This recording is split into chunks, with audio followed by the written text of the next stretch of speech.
Check, sound check. 1, 2.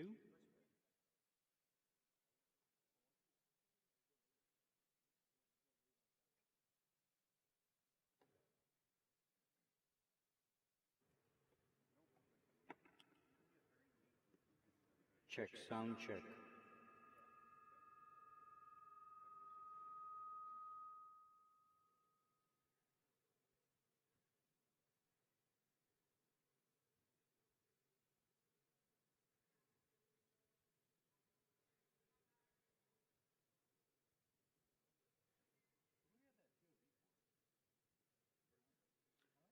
Check, sound check. Check, sound check. 1, 2. Check, sound check.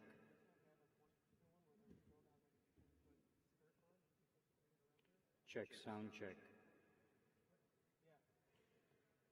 Om. Om. That's what we tried testing. Hey, Andy, can we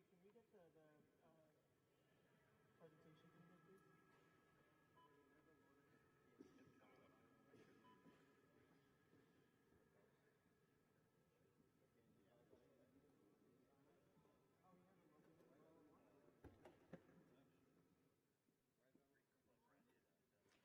Check, sound check. All right, we're good. Thank you.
Check, 1, 2.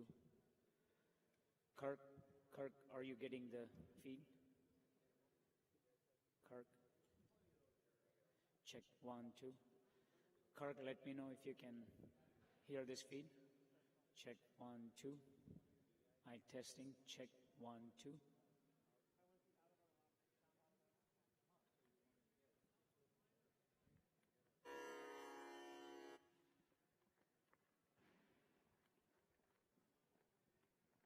Check, 1, 2.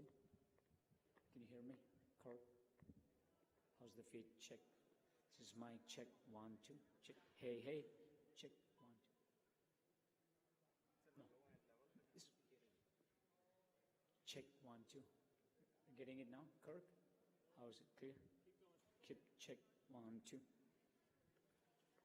Check. Do we have Jeff here so we could test his feed too? Check, 1, 2.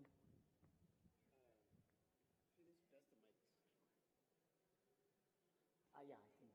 Probably. You want me to ask them? Please, yeah. I'm testing this one. Check.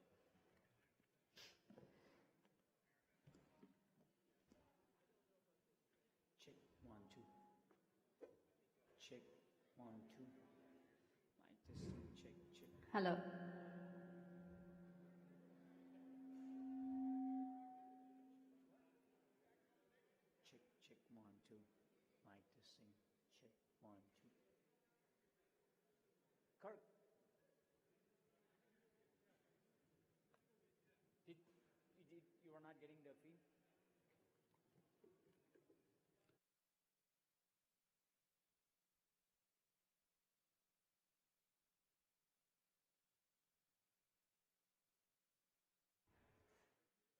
Hello. Jai Jinendra. Echo. I guess too much echo. Echo. Minimize the echo, I guess. Jai Jinendra. Jai Jinendra.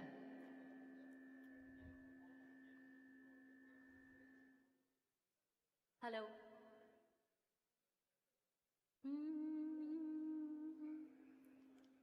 Om Namo Arihantanam. Om Namo Siddhanam. Om Namo Ayariyanam. Om Namo Uvachayanam. Namo Loe Savasahonam.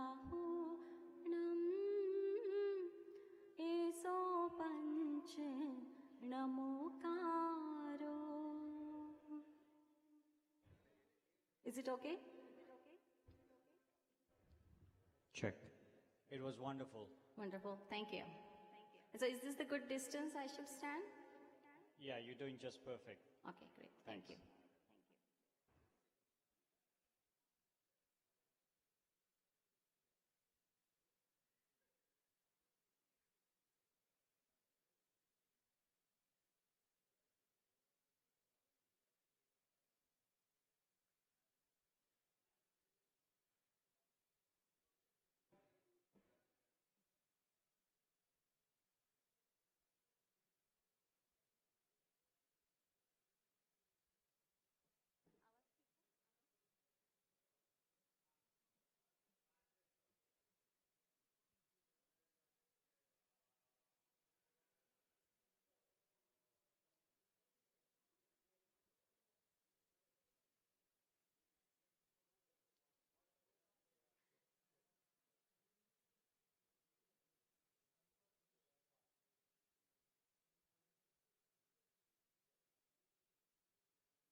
All right, iPod is open.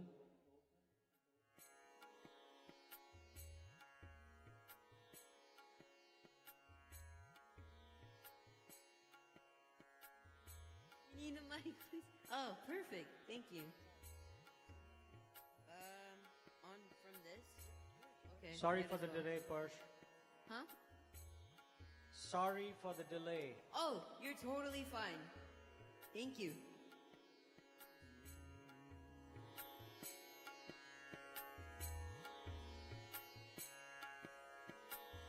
गुरु आज्ञा में निस दिन रहिए गुरु आज्ञा में निस दिन रहिए जो गुरु चाहे सो ही करिए जो गुरु चाहे सो ही करिए गुरु आज्ञा में निस दिन रहिए. Yeah, this is good, right? This should be good. I like it. Thank you. Well- So, what I'm gonna do probably is because I have all the shlokas to save in the beginning, so only the first Tanpura is gonna be on, and then after the first Tanpura, I mean, if you want to play this on the speaker just so I can simulate it to you. Okay. So the first Tanpura is gonna be on. I'll sing all the shlokas. I'll turn on the Tanpura 2 and Swar Mandal, and then when I sing, I'm gonna do the tabla and the manjira will come automatically. And then the whole thing stops. So is that okay? Because I'm guessing it's okay because it's all like basically controlled on my end. But I just want to know if that's cool, right? It's perfectly fine for me. You're controlling the show. You're controlling the music. I'll Okay. just play. All right, cool. I'll keep your channels open so you control it, and I'm just fine. I'll just balance you out. All right, thank you so much. You're welcome.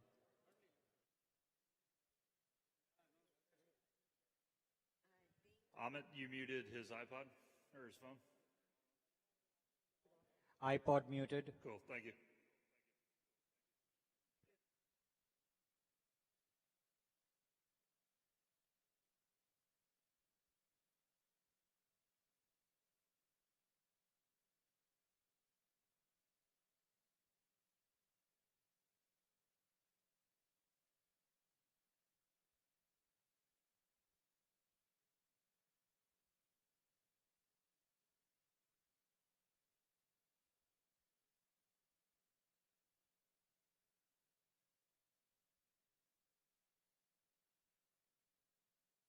Check 1, 2.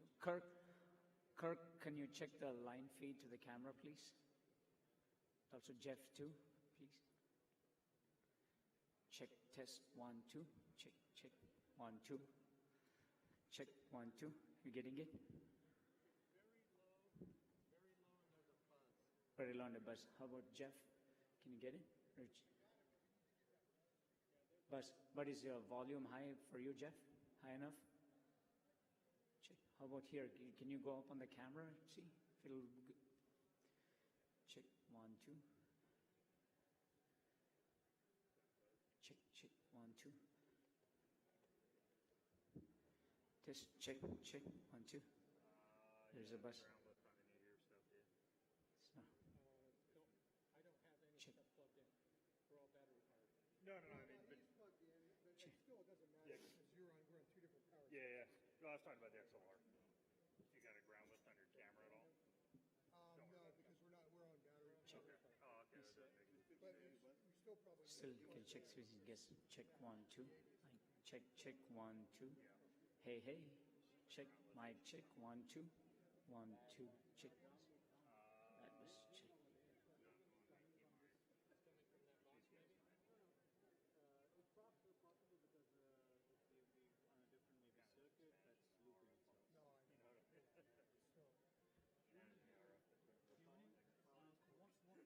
So we currently have audio good only on one camera. Can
Is the sound clean?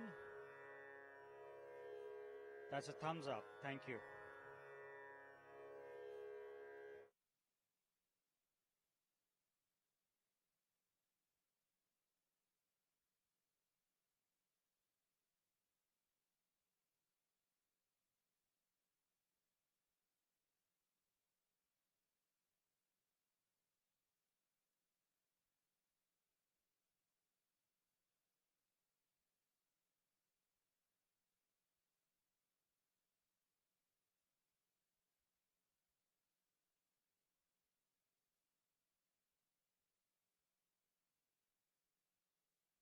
Now request convener and co-convener to lead in the dignitaries.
Suswagatam, suswagatam, हो के चारों दिशाएं मगन, डाले कदमों में फूल और चमन, हो के चारों दिशाएं मगन, डाले कदमों में फूल और चमन, सुस्वागतम, सुस्वागतम, सुस्वागतम, सुस्वागतम।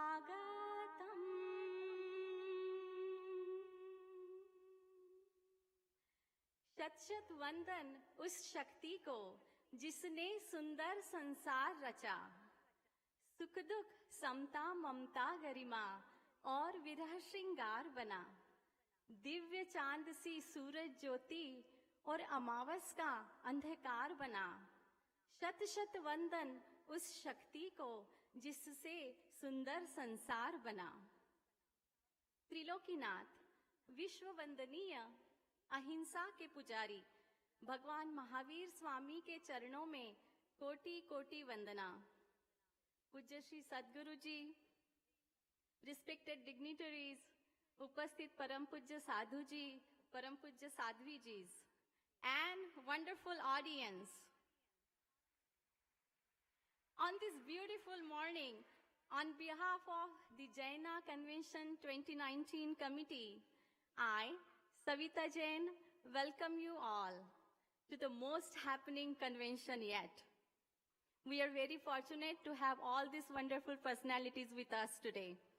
Jai Jinendra and welcome. हृदय की सद्भावना से हम आप सभी के मंगलमय पदार्पण का स्वागत करते हैं. To begin today's ceremony, I would like to invite स्वर सम्राज्ञी पूज्य साध्वी जी श्री संघमित्रा जी महाराज साहेब to bless us with महामंगलकारी Namokar मंत्र. पूज्य साध्वी जी, परम पूज्य साध्वी जी, संघमित्रा जी महाराज साहेब.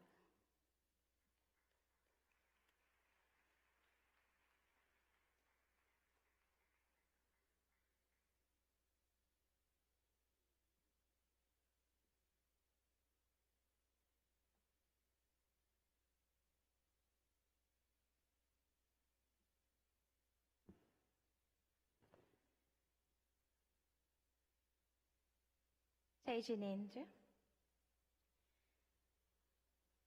सर्वधर्म मंगलाचरण। हम सब हाथ जोड़ के अत्यंत विनम्रता से प्रभु के चरणों में ये प्रार्थना करते हैं कि हमारा ये जो ग्रह शांति, समाज शांति और विश्व शांति का ये जो प्रयास है ये सफल रहे और हम इसके एक महत्वपूर्ण अंश बने, सबके मंगल और कल्याण के लिए।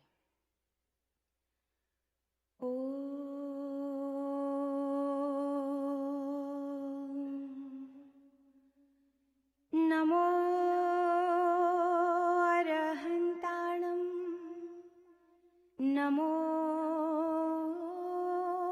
सिद्धाणं, नमो आयर्याणं, नमो अजायाणं, नमो लोये सवसाहुणम्। एसो पंचनमोकारो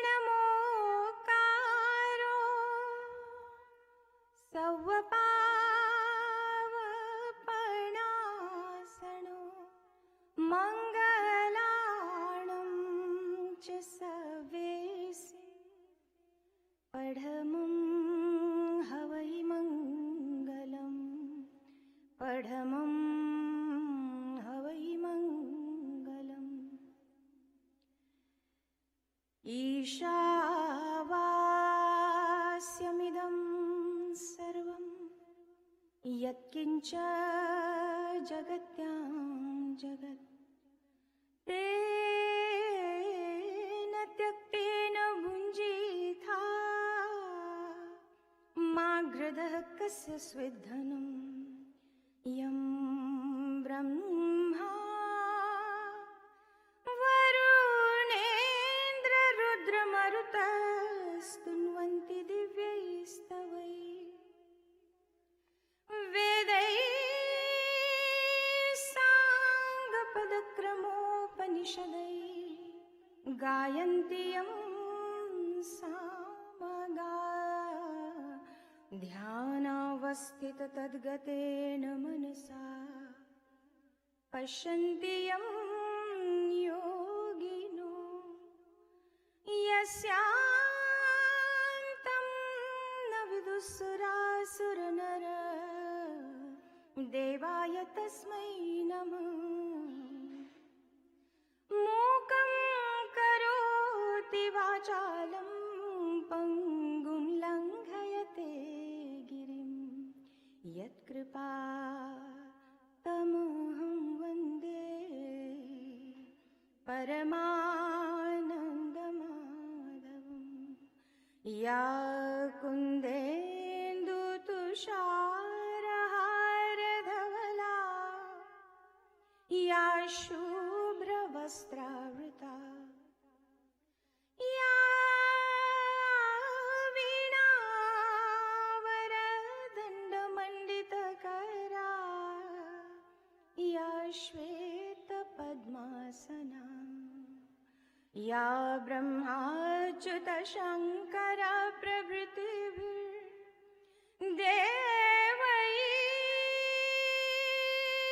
सदा वन्दिता, सा मां पातु सरस्वती भगवती निःशेषजाड्यापहा। ॐ सहनाववतु सहनौ भुनक्तु, सह वीर्यं करवावहै, तेजस्विनावधीतमस्तु मा विद्विषावहै। ॐ शान्तिः शान्तिः शान्तिः। एक छोटी सी बहुत सुंदर सी प्रार्थना जिनके शासन में हम बैठे हैं, उन महावीर प्रभु के चरणों में हम क्या प्रार्थना करते हैं।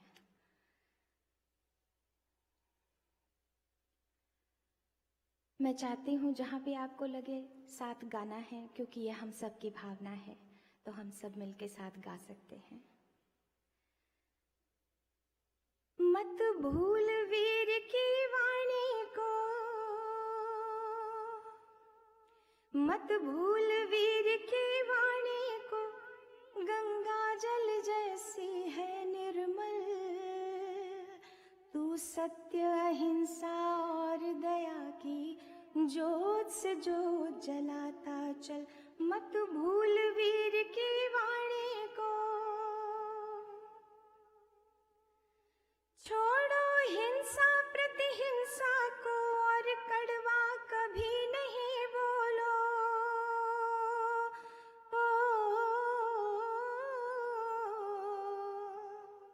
थोड़ा सा जग में है जीना, फिर अमृत में विष क्यों घोलो।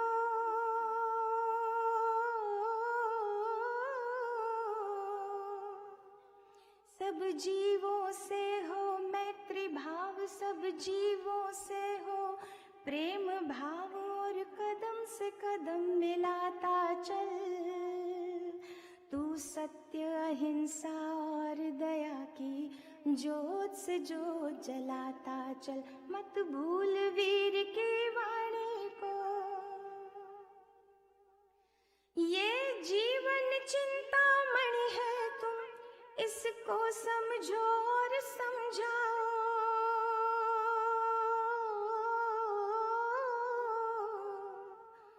द्वेष लोभ ईर्ष्या छोड़ो, और क्रोध मान को दूर करो।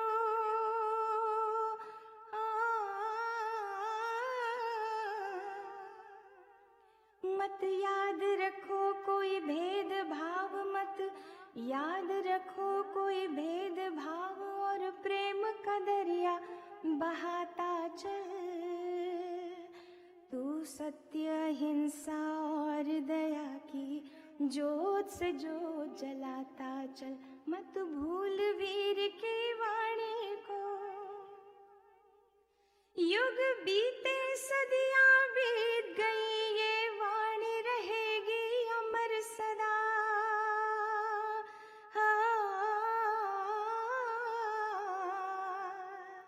जब तक चमकेंगे चांद सितारे, गूंजेगी जयकार सदा।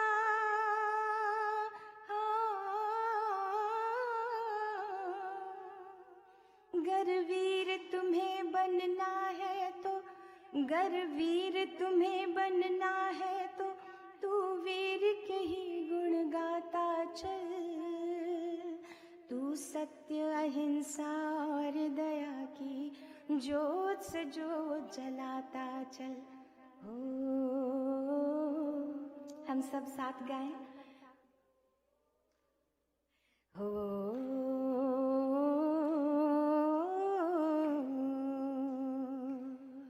मत भूल वीर की वाणी को, मत भूल वीर की वाणी को, गंगा जल जैसी है निर्मल।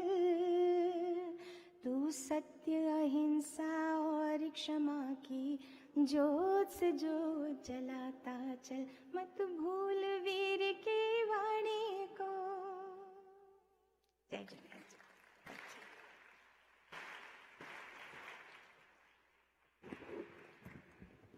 खूब खूब धन्यवाद। जिंदगी है तो ख्वाब है, ख्वाब है तो मंजिलें है, मंजिलें है तो रास्ते हैं, रास्ते हैं तो मुश्किलें है, मुश्किलें है तो हौसला है और विश्वास है कि फाइटर हमेशा जीतता है। Please welcome a 15-year-old prodigy, a rapper, singer and songwriter, Master Sparsh Shah.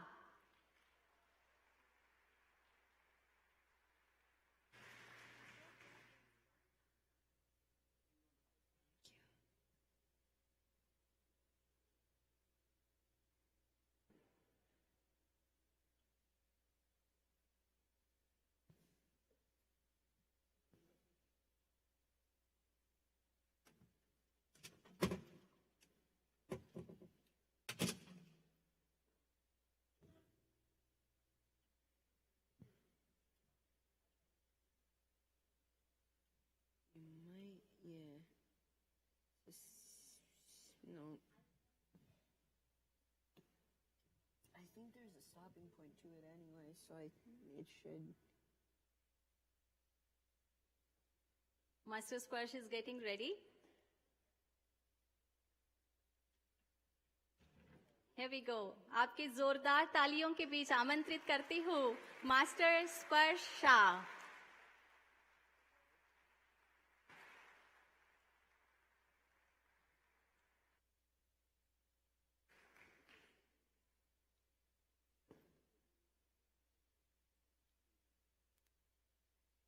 Jai Jinendra. Pranam to all the Gurujis here. Every single one of you. Pranam. And this Guru Vandana is obviously dedicated to all of you. And I really, really sincerely hope and pray that you appreciate it.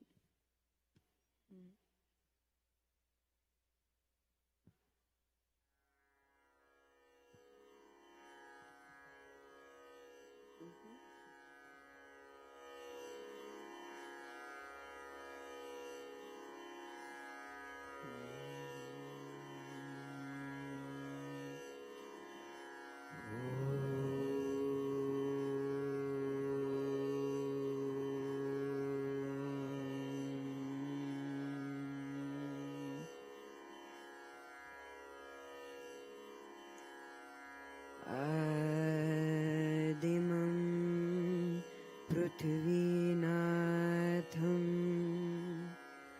Adimam Nishparigraham Adimam Tirthanatham Cha Rishabha Swaminam Stumaha Mangalam Bhagavan Viro Mangalam Gautama Prabhu Mangalam Stuli Bhadradhyah Jaina Dharmostu Mangalam Ajnanatimirandhana Jnananjanashalakaya Netram Unmilitam Yena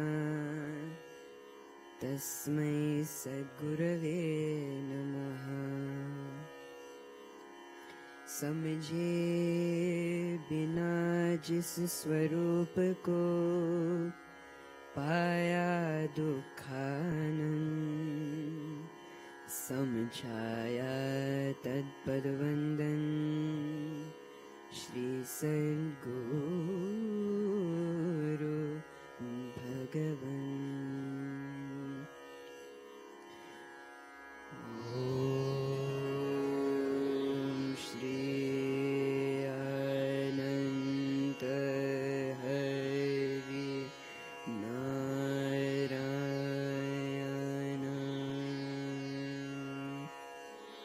This bandish was written, taught to me by my Guruji, written by her Guruji, and I'm singing it for all the Gurus. It's called Guru Agya Mein in Rag Sindh Bhairavi. Guru Agya Mein Nis Din Rahiye Guru Agya Mein Nis Din Rahiye Guru Agya Mein Nis Din Rahiye Jo Guru chahe sohi kariye Jo Guru chahe sohi kariye Guru Agya Mein Nis Din Rahiye Guru Agya Mein Nis Din Rahiye Guru ki mahima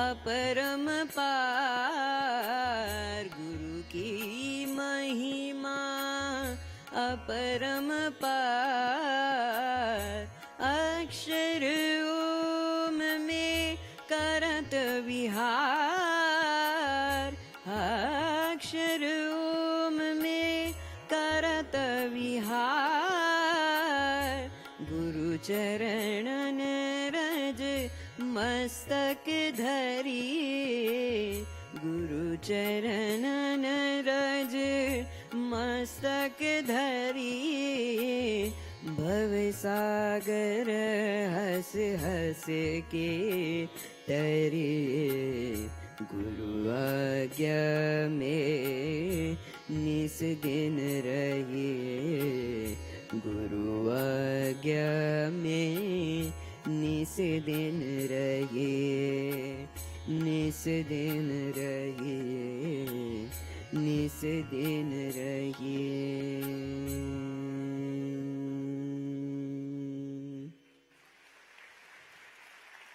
Jai Jinendra again, and my sincerest pranam to all the Gurujis. And I hope you liked this Guru Vandana.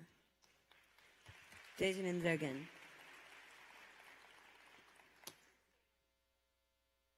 Thank you. Yep, thank you. That was wonderful. Thank you, Sparsh. I'll take it.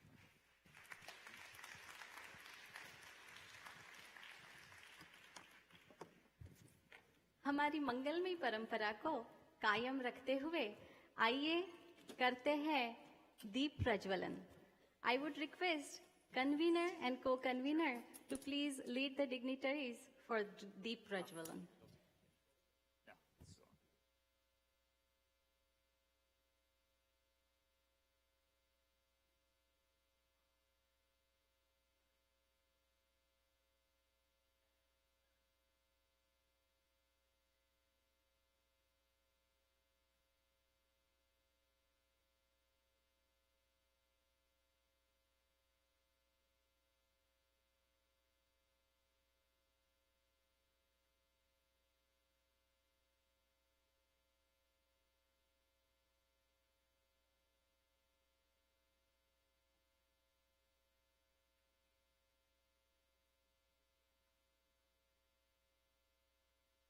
ॐ मङ्गलम् ओंकार मङ्गलम् आदिमङ्गलम् आदिनाथ मङ्गलम् ॐ मङ्गलम् ओंकार मङ्गलम् आदिमङ्गलम् आदिनाथ मङ्गलम् ॐ मङ्गलम् ओंकार मङ्गलम् वीर मंगलम महावीर मंगलम ओम मंगलम ओमकार मंगलम वीर मंगलम महावीर मंगलम ओम मंगलम ओम मंगलम ओम मंगलम.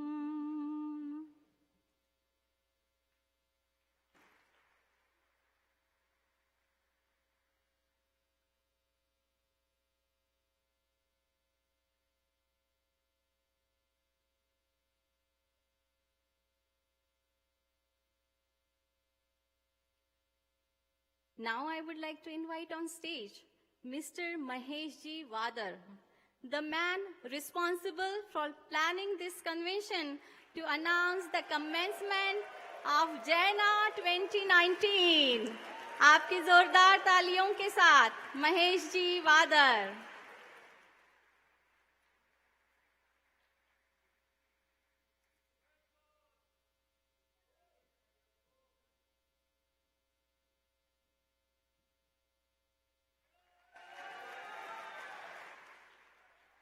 We all are looking forward to most happening convention yet.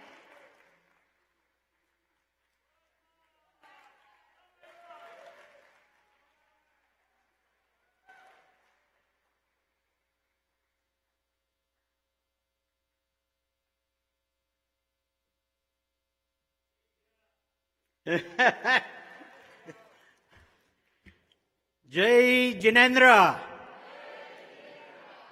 जय जिनेन्द्र, जय जिनेन्द्र।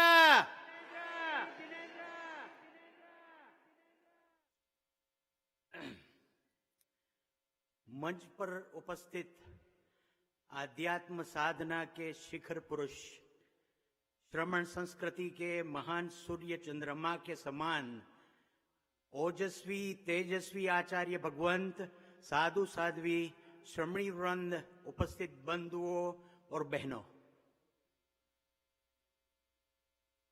ये कितना अद्भुत संयोग है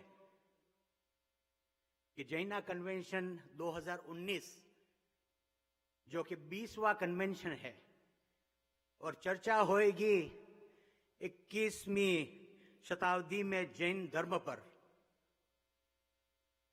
मुझे विश्वास है कि लॉस एंजलिस में आयोजित हो रहा ये जैना कन्वेंशन जो भी है 19-20, हम उसको 21 बना के नए इतिहास का निर्माण करेंगे।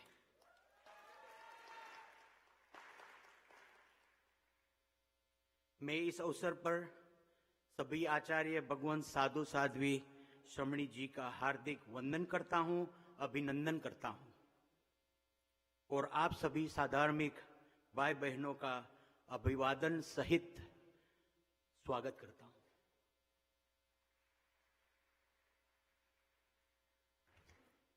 Ladies and gentlemen, it is with great excitement that I welcome you all for the 20th biennial Jaina Convention in sunny Southern California. I take special note of the graceful presence of all gurus, dignitaries, speakers, and invited guests from near and as far as India and Australia. First, it is my solemn duty to pay homage to Gurudev Shri Chitrabhanuji, who passed away this year in March at the age of 97. Right here in Los Angeles, Gurudev Shri with late Muni Shri Sushil Kumarji inspired Jain community of North America in 2018 to form Jaina organization. That happened right here in Los Angeles. His dream of unity of all Jains without any distinction of sect, region, place, or spoken languages has made Federation of Jain Association in North America the largest and thriving organization.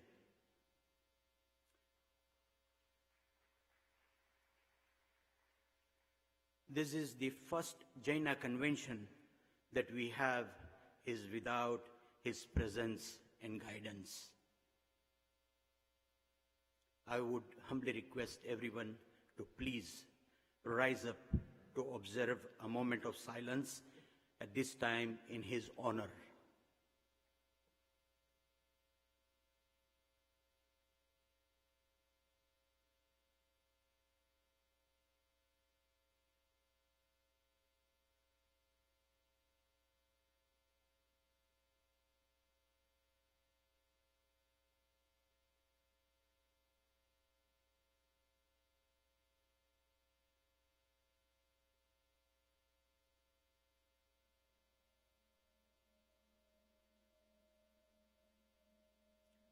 Om Shanti, Shanti, Shanti.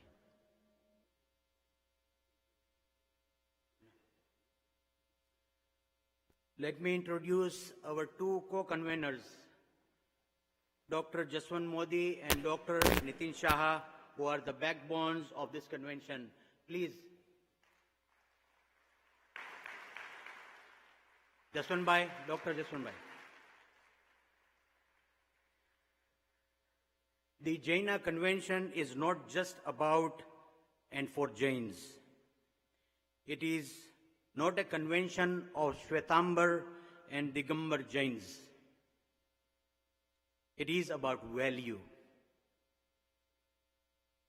The universal value that Jain religion teaches us and embraces.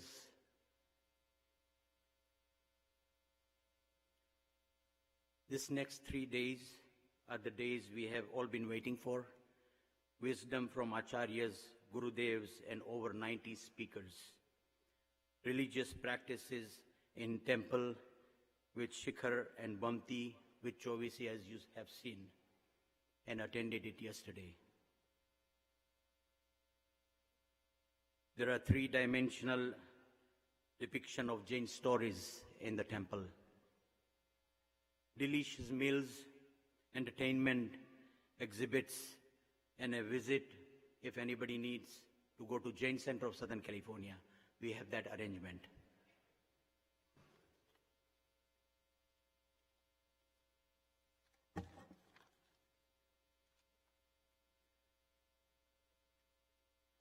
Are you guys ready for that?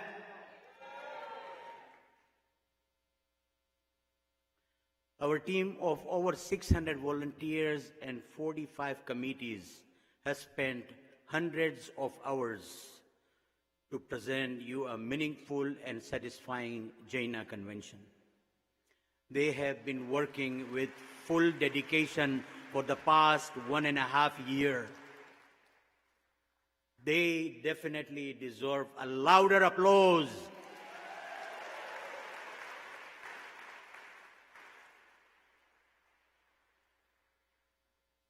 અને મારા તરફથી આપ વોલન્ટીર્સ લોકોને દિલથી અને આત્મભાવે પ્રણામ.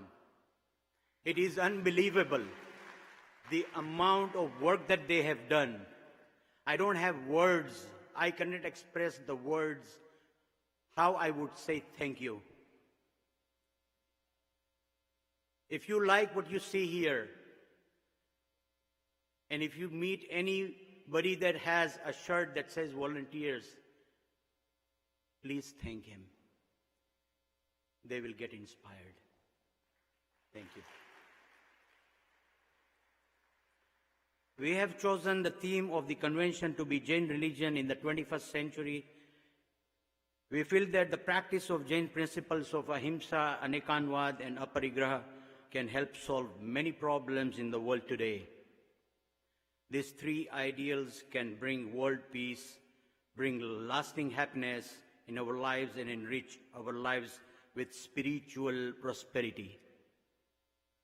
We have further identified what will help us achieve our ultimate goal of liberation from this life.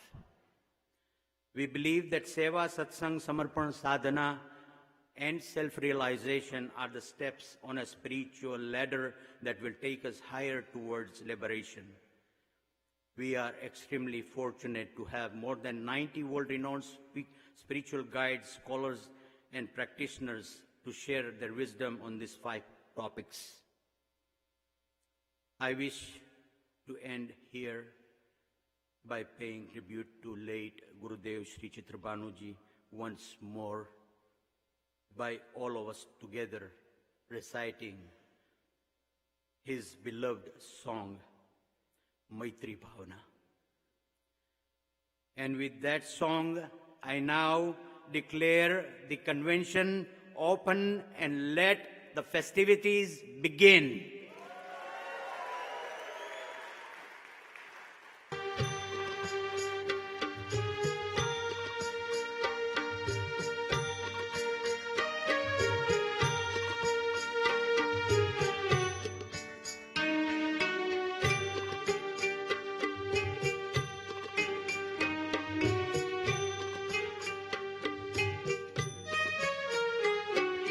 मैत्री भावनु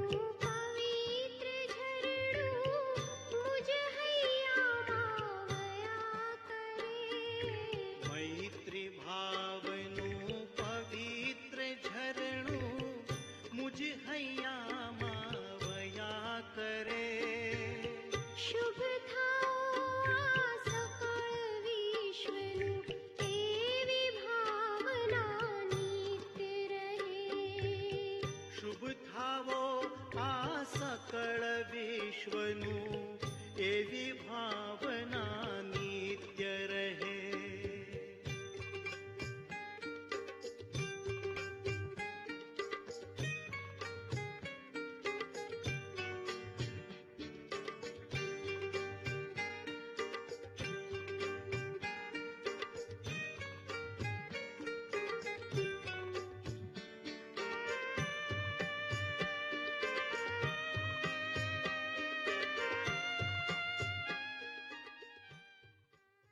Ladies and gentlemen, we have a message from Prime Minister of India, Shri Narendra Ji Modi.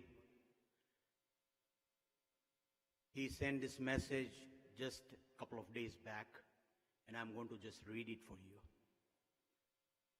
It is heartwarming to learn that the 20th Biennial Jain Convention is being held in Ontario, California from July 4th to 7, 2019, and a souvenir is being published to commemorate the occasion.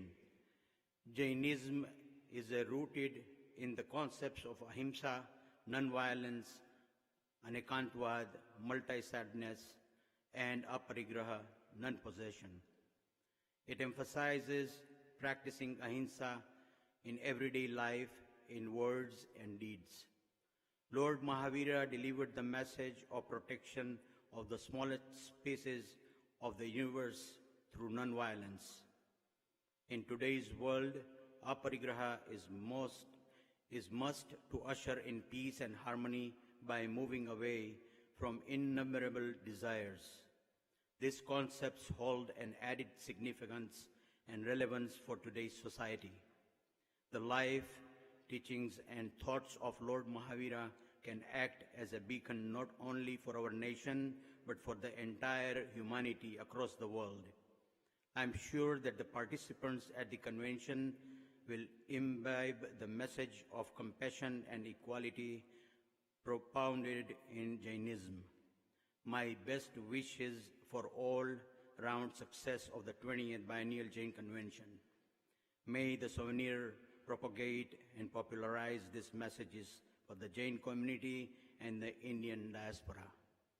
Narendra Modi.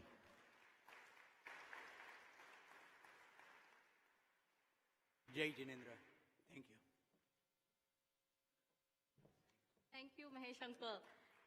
I'm sure everyone is as excited as I am about Jaina 2019. True wisdom is what separates average people from extraordinary. वह जीवन नहीं जिसका अंत आ जाता है, अग्नि जिसे जला दे, हवा जिसे उड़ा दे, आकाश जिसे विलीन कर दे, वायु जिसे बिता दे। जीवन वही है जो आपत्तियों को, कष्टों को एवं बाधाओं को चकनाचूर कर दे। Sadhguru Ji is an Indian yogi who founded the Isha Foundation, a non-profit organization which offers yoga programs worldwide and is involved in social outreach, education, and environmental initiatives. His books have appeared on the New York Times bestseller list in multiple categories. Ladies and gentlemen, आपकी भरपूर तालियों के साथ आमंत्रित करती हूँ परम पूज्य श्री सद्गुरु जी।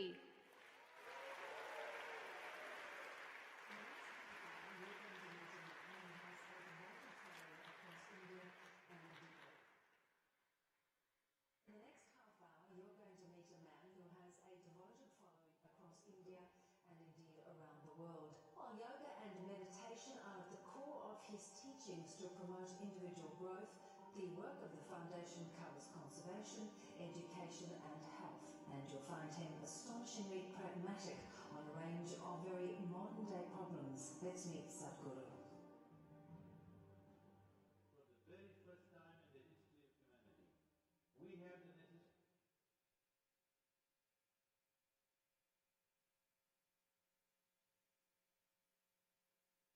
In the next half hour, you're going to meet a man who has a devoted following across India and indeed around the world. While yoga and meditation are at the core of his teachings to promote individual growth, the work of the foundation covers conservation, education and health. And you'll find him astonishingly pragmatic on a range of very modern-day problems. Let's meet Sadhguru. For the very first time in the history of humanity, we have the necessary resource, we have the necessary capability, we have the necessary technology to address every human problem on the planet. Even 25 years ago, we couldn't have dreamt of it. But the only thing that is missing is consciousness. Today, the spotlight is on a project called Green Hands in India. We started a mass campaign and 6 years I spent planting trees in people's heads. That's the most difficult terrain, believe me. And now in the last 6 years, we've been transplanting it, and that's happening much more easily. Action for Rural Rejuvenation is mainly aimed at rejuvenating the human spirit.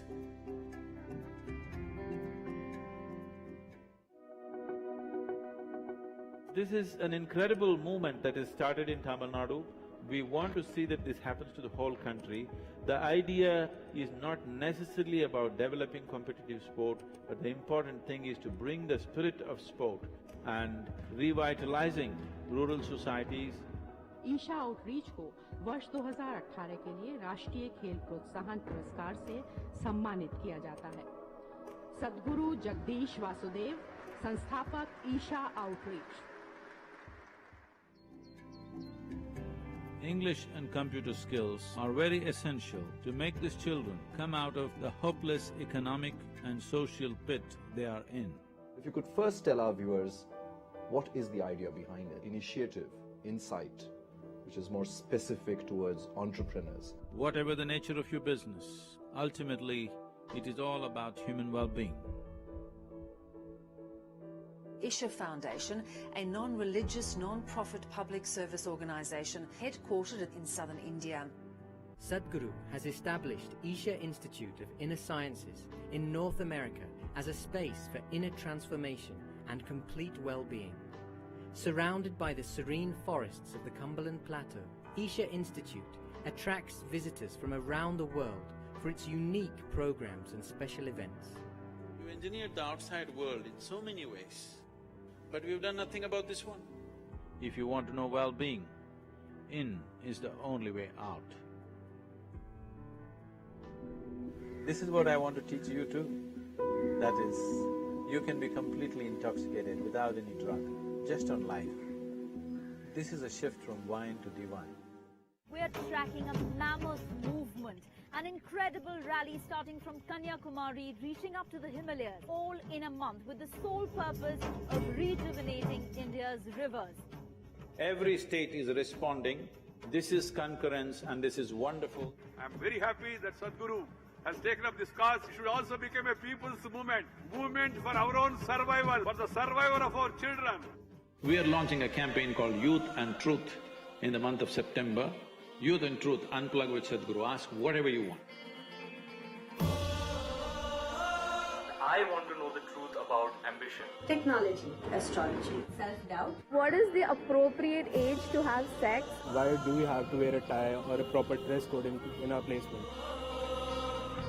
For every one of you, your life is precious, isn't it? This precious life, where are you going to invest it? What is it that will be worthwhile today and worthwhile after 50 years for me to invest myself into? You invest your life into that. This will be a life of fulfillment. He has a different swag. He's kind of Buddha to us. Sadhguru has become this new friend of youth.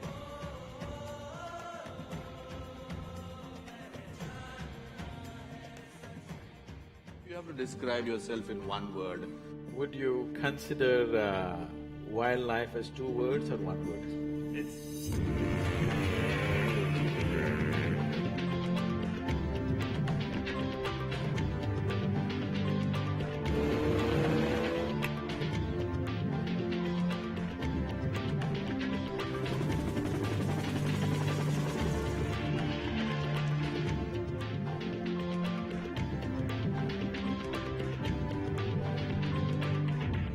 President Pranab Mukherjee felicitating his Sadguru for all his spiritual contribution.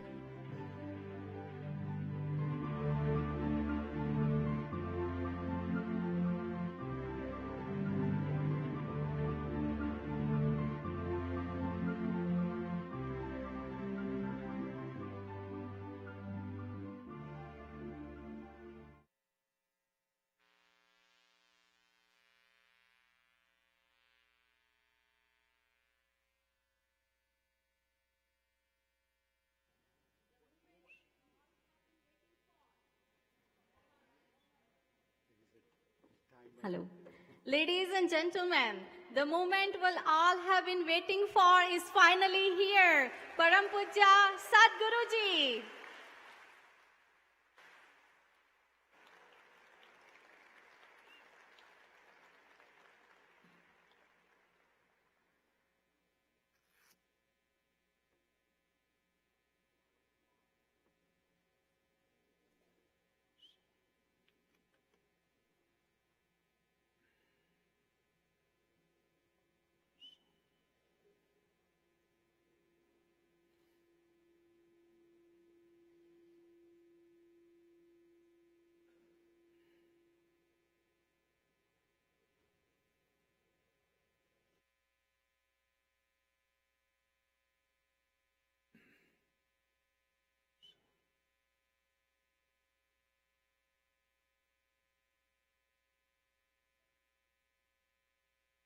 Kalo na janati tava jananam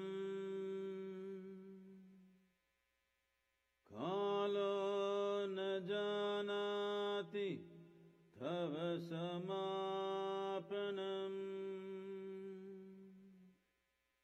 Drishto maya tava mahakaraha Yogeshwara Kala Kala Yogeshwara Kala Kala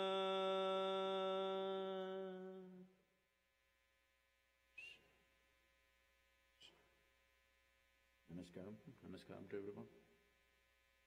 I said Namaskaram. I thought you're already not in talking terms with me. It's too early for that.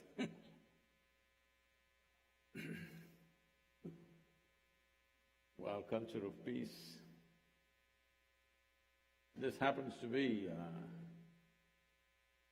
the 150th birth anniversary of Mahatma Gandhi. In my words, I describe him as a man who found peaceful solutions for very violent problems on the planet. Many people find very violent solutions for peaceful situations.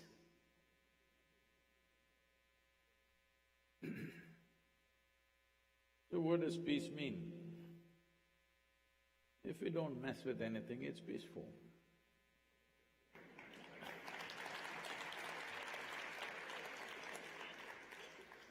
Minus the human beings, everything is peaceful. So what is our essential problem?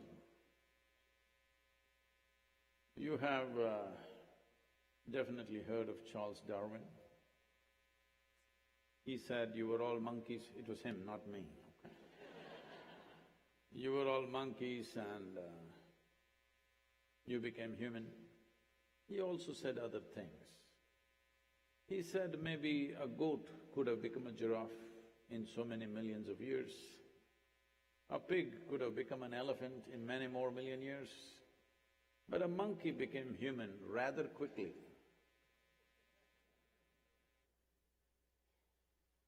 Well, how quickly means, today the genetic scientists are telling us the DNA difference between you and a chimpanzee, that is all of us, not just you. Between the present human being and the chimpanzee, the DNA difference is only 1.23%. 1.23% is not much of a difference, isn't it? Not a great percentage, I'm saying. So physiologically, we have moved away from a chimpanzee only 1.23%. But in terms of intelligence and awareness, we have moved far away, worlds apart from a chimpanzee, and this is our problem right now. We have an intelligence for which we don't have a stable enough platform to handle it right. Human beings are suffering not because of anything else. Tell me, when is the last time somebody came and stabbed you? Hello? Nobody ever did? See, people have ignored you.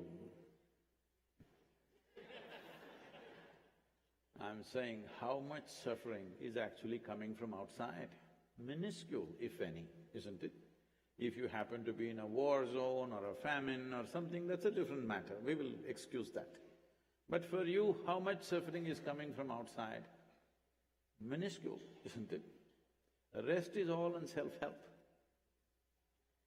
The essential problem is just this: you have an intelligence for which you don't have a stable enough platform, and this intelligence just works against you all the time. You may call it stress, you may call it tension, you may call it violence, you may call it whatever. Essentially, it is your intelligence working against you, that's all it is. Why would my intelligence work against me? Why would my hand start slapping me? Out of control, isn't it? Something fundamentally wrong. So, what we call as peace, because it's fashionable for everybody to talk about world peace. Conferences and conferences keep happening about world peace without creating peaceful human beings. There is no such thing as world peace. It's just a joke.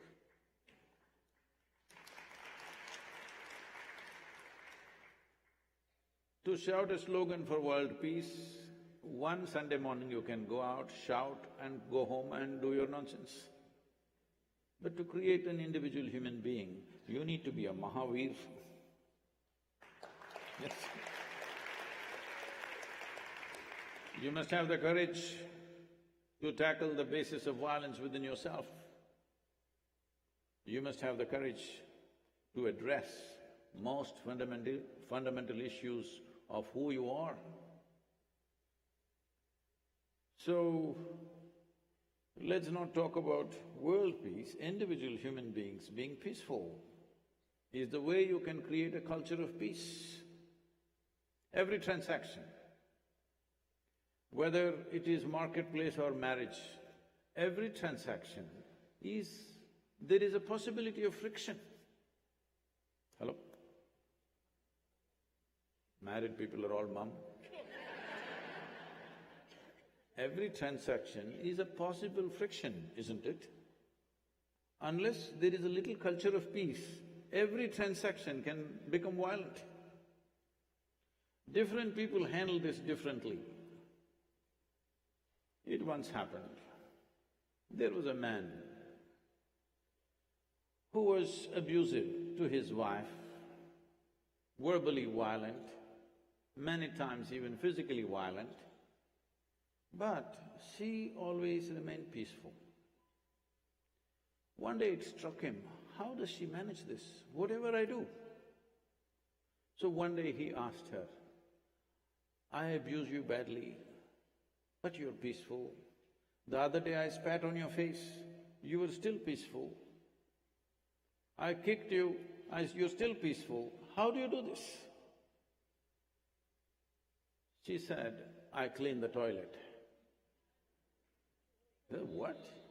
You clean the toilet? If I use bad words, I clean the toilet? Really?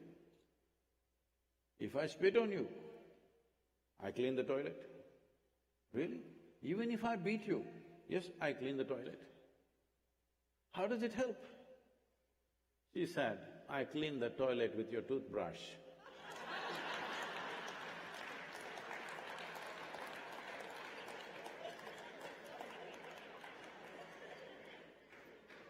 There are different ways to handle it.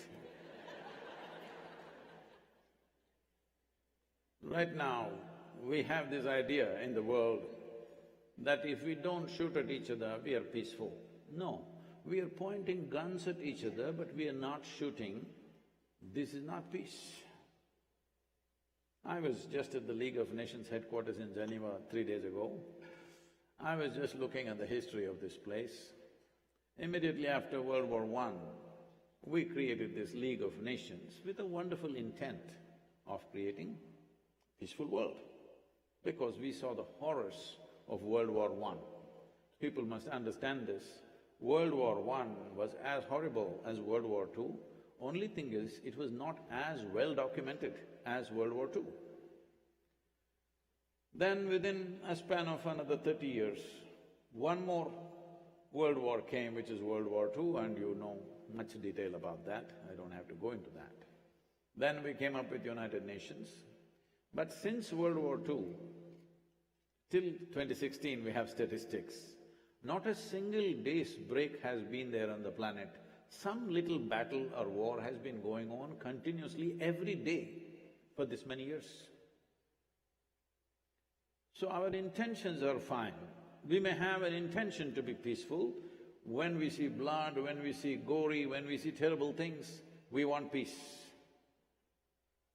But there is violence in our thought, there is violence in our words, there is violence in the way we conduct our business, the violence in the way we conduct our ecology, there is violence in the way we run our nations, in everything.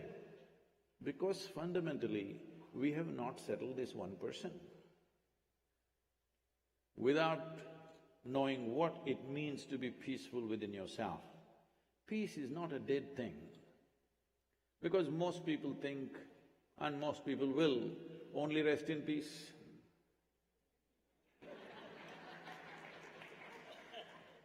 Once it happened, a man died. So his wife made a tombstone which said, "Rest in peace till we meet again."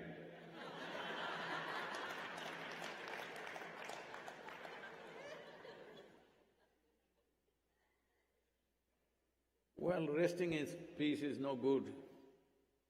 If you remove the potential of what human being carries, peace will happen.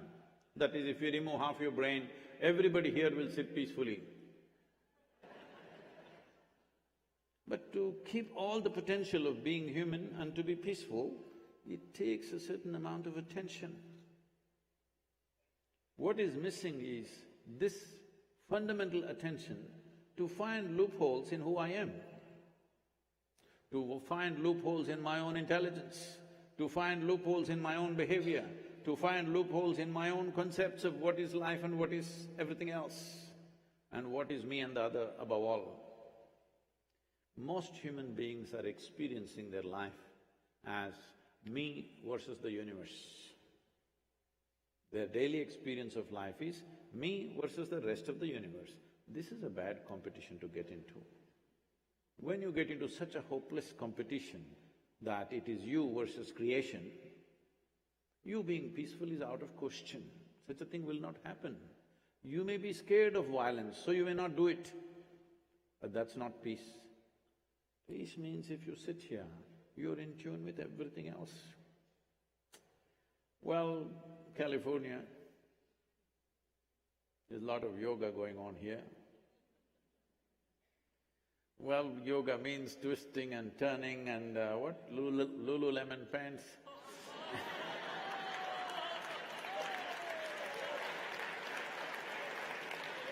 It seems to be popular.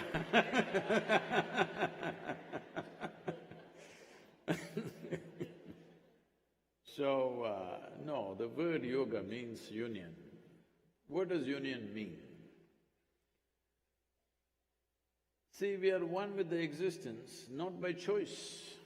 We are one with the existence because that is the nature of the existence. It is not because I sit here and I think I want to be one with the existence, it happens. You breathe, you drink, you eat, this is one with the existence. The existence is structured in such a way that you cannot be any other way. Only thing is, It is the magnanimity of creation that though you cannot exist for one moment here without being one with the existence in some way, consciously or unconsciously, it has given us individual experience. And most human beings have taken this individual experience rather too seriously. So seriously, they have become a world by themselves.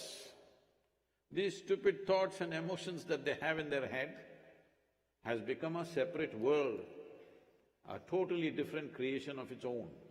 This is the basis of violence. Once it's me versus you, today we may behave in a civilized way. Tomorrow, instead of two chairs, there's only one chair between the two of us. I will push you and I will sit down. But if you also push, I will push you harder.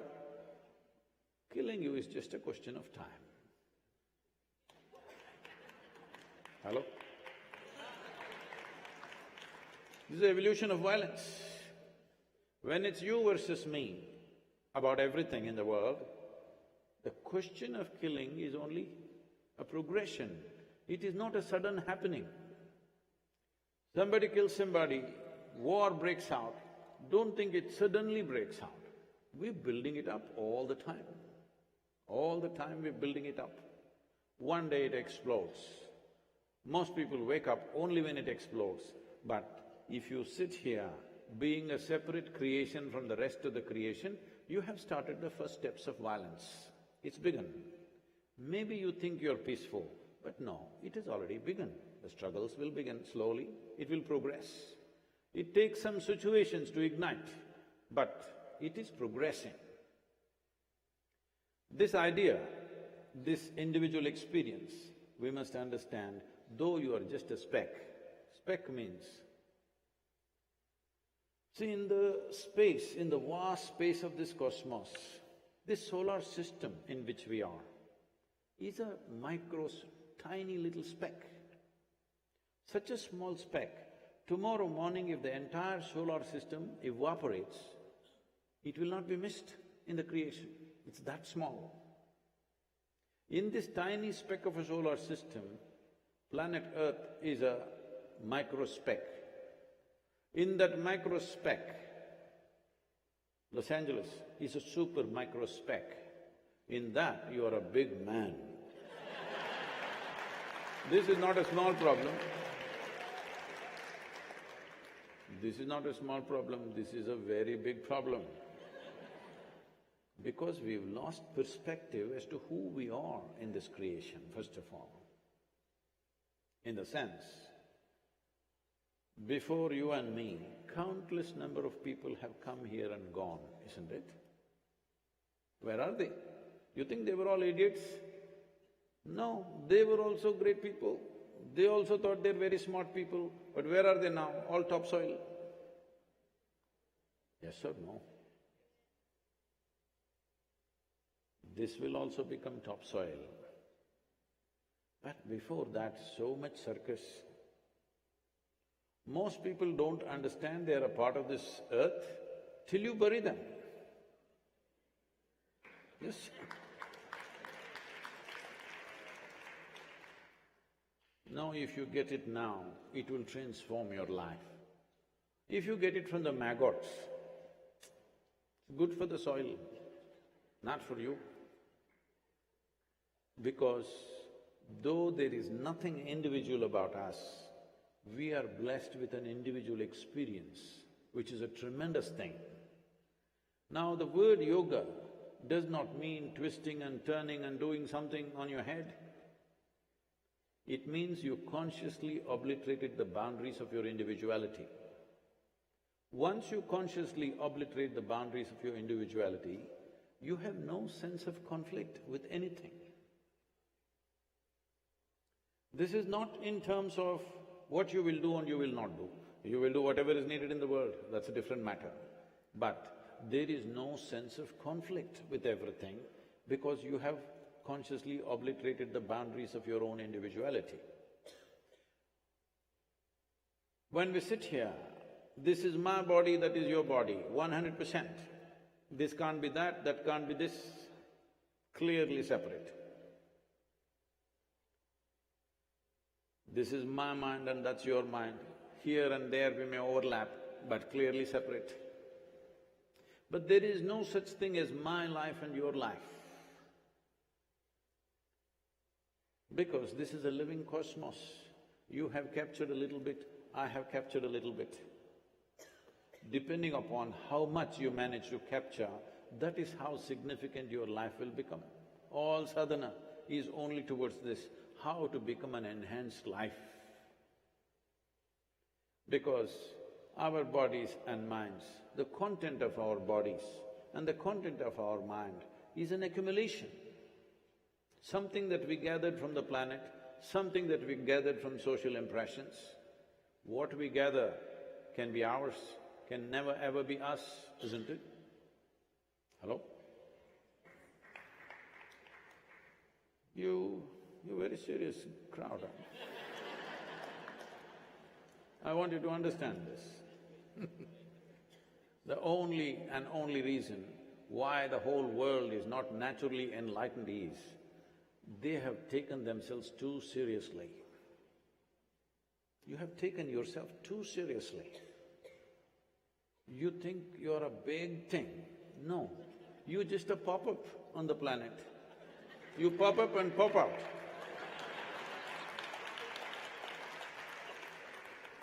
If you understand, this is why it's very important, I think the Jain religion emphasizes this in a huge way, that you must be constantly conscious of your mortal nature. Mortality means just this, that we take a loan from planet Earth. It's up to you how many kgs you can carry, accordingly you can take. But when the time comes, you must shed it. Suppose I gave you… No, I will not, I'm just telling you. Suppose I gave you, let's say $1 million loan to you, and… Arre? He thinks I'm going to give it to him. I told you I won't give it to you. So I gave you $1 million loan, and 10 years later, I came to collect it. You made this million into $100 million. If I come, what will you do? You will welcome me, treat me well, pay back my million. Maybe with interest you're willing to give me 2 million or 3 million and send me happily, because you made 100 million. Suppose I gave you $1 million and 10 years later I'm coming, you have squandered this and you've lost it. Oh, terror will arise, isn't it so? This is all death is.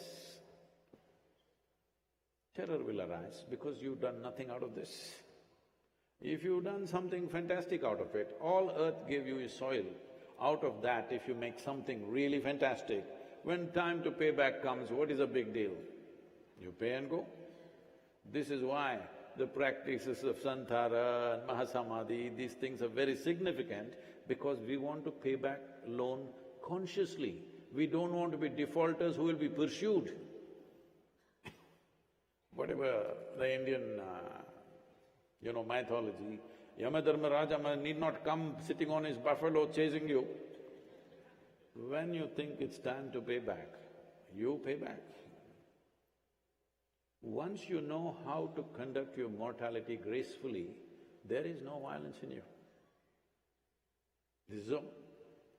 The whole problem is the instinct of survival is making you violent against everything else. Once you learn to handle this one aspect, your mortal nature, consciously, there is no struggle, there is no violence, there is no conflict within you.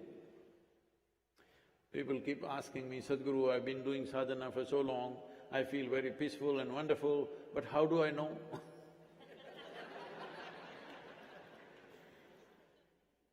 So, because I saw on the video,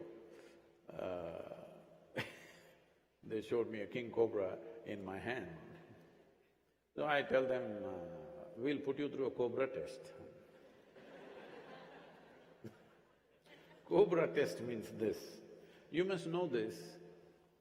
Venom whether it's cobra venom or scorpion venom or spider venom or bee venom, all those creatures who create venom are very complex creatures because venom is the most complex form of protein that you can find on this planet. It takes a certain capability within its physiology to do that, which also gives it a certain level of sensitivity.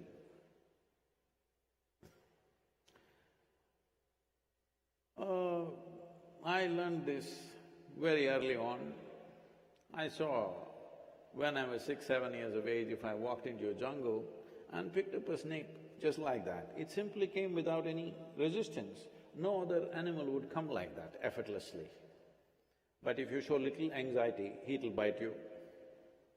So, the cobra is able to check your chemistry. It reads your chemistry. It can't see your expression on the face, it can't read your intent otherwise, but it reads your chemistry. This is so with all the venomous creatures. Right now, you saw that king cobra. He has enough venom to kill an elephant. If he bites you in the limbs, you may have 40 to 90 minutes to live. If he bites you in the body, you may have 6 to 8 minutes to live. But you saw, I'm not holding him by his head, I'm just holding him this way. He is free. If he wants to bite me, he can turn back and get me anytime. But he won't do that. Because for him, his venom is very precious. It takes a lot for him to manufacture this venom. He's not going to just throw it away unless he senses danger for his own life. So, to bring your very chemistry to such a space, but where there is no any kind of violence, that this has become peaceful. This is something that we need to do to individual human beings, because without peaceful human beings, there is no peaceful world.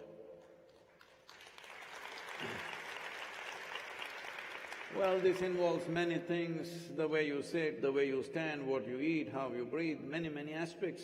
Essentially attention to every aspect of life, and above all, it is not you versus the universe. You are with the universe. You're just a speck in this universe. How can you be against it?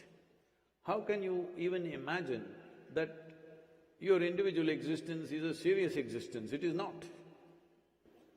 It is just a happening. It is the magnanimity of creation that it gave you this much.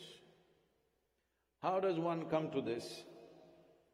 Well, all of you, largely, most of you come from Indian origin. The entire civilization invested in this. People keep asking me, why are these people popping up only in India?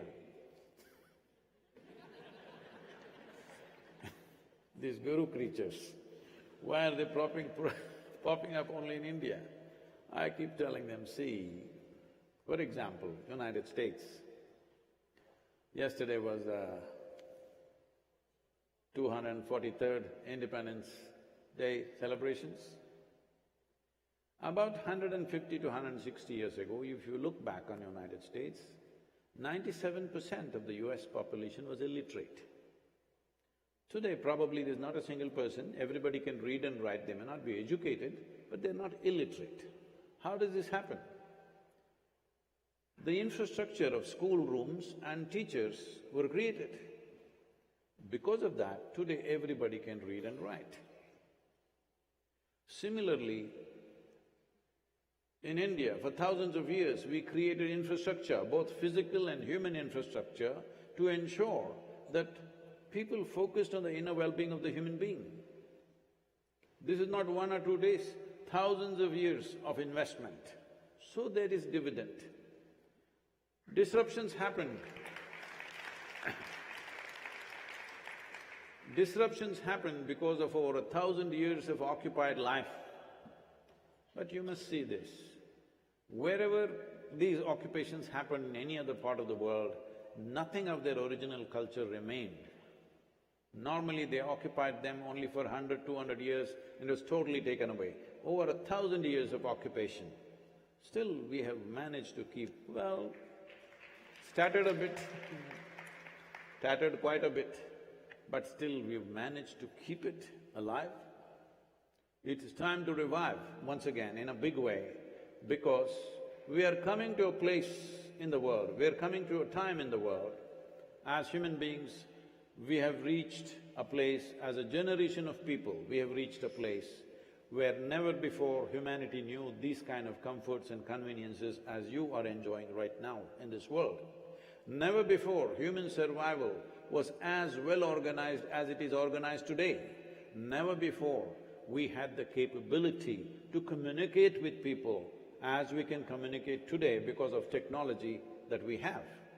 I want you to imagine the life of, with all utmost reverence I'm saying this, the 24 Tirthankars, going back to many millennia, if they spoke village to village they traveled. If they spoke, 10 people gathered. Out of those 10 people, 2 idiots never understood what is being said. 2 idiots misunderstood. 2 idiots resisted. 2 ignored. Only 2 got it. Yes or no? In spite of that, their entire life being dedicated to this, they created a certain movement on those times. But today, we can sit here and speak to the entire world if we wish, sitting right here. We don't have to go anywhere. Sitting right here, you can speak to the entire world. When such technologies are available to us, if we do not transform humanity in this generation, it's a crime against humanity.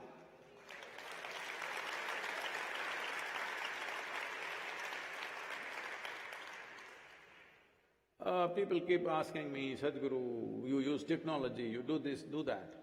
This whole thing started like this. About 10 years ago, I happened to meet somebody who is some kind of an expert in internet affairs. I never get to browse anything or see anything on the net, so I just asked him, what are people looking for? Everybody is on the screen, what are they looking for? Very casually he says, Sadhguru, 70% of the data is pornography. I said, what? It can't be 70%. He said, no, it's 70%. Then I checked with a few other people. Everybody says, yeah, it's around that much. And they're telling me, 1.6 million children below 15 years of age are being sold on the internet every year. We must understand this. Once we come to sell our children, we have hit the bottom. There's no further place to go. Hello? There's no further place to sink, we've hit the bottom, isn't it? A generation which knows the highest level of comfort and convenience, a generation which can do incredible things which are almost superhuman compared to what we could do 100 years ago. This generation, all we do is 70% of our communication is pornography and we sell our children. That day I thought, this damn technology we must exploit. And that's why I'm all over the place on the technological platforms. Today I must say this with some glee, at least in India this is true, even if somebody wants to access pornography, halfway down Sadhguru pops up.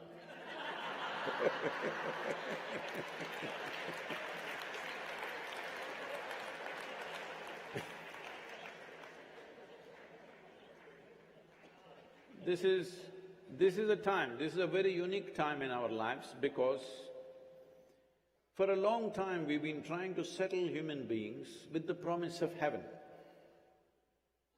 What is in heaven? You Jains don't know. Because you don't go to heaven, you're not aspiring for heaven. We are a culture where we are seeking mukti, liberation, not heaven.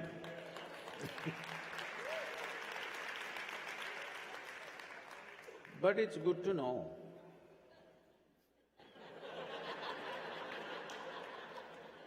Just in case. In the Hindu heaven, food is very good. If you're a foodie, that's where you must go. In another place, there are these white-gowned ladies floating around in the clouds. If you like that kind of ambience, you must go there. If you go to another place, you will encounter virgin problems. If that's what you're seeking, that's where you must go. But what is the qualification to get there? This happened in a Sunday school in Alabama. Anybody from Alabama? Before I crack a joke, I make sure you're not here.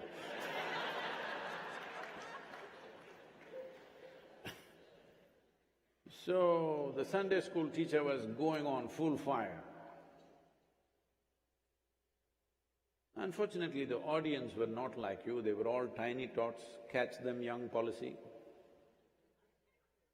In full fire rhetoric it was going on, then he stopped midway and asked, "What do you have to do to go to heaven?"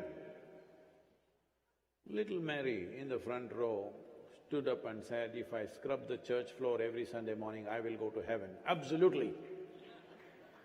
Another little girl stood up and said, "If I share 50% of my pocket money with my less privileged friend, I will go to heaven." Correct.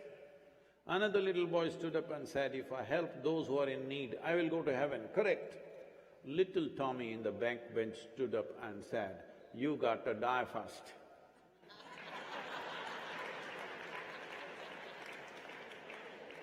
That's a qualification, you got to die first. If you die, depending upon your culture, we will either bury you or burn you or cut you and throw you to the birds. One good thing, if you have not done anything ecologically sensitive, this is one good thing, then when you die, you will put this body back into the earth. It's a very good thing, unless you're Elon Musk.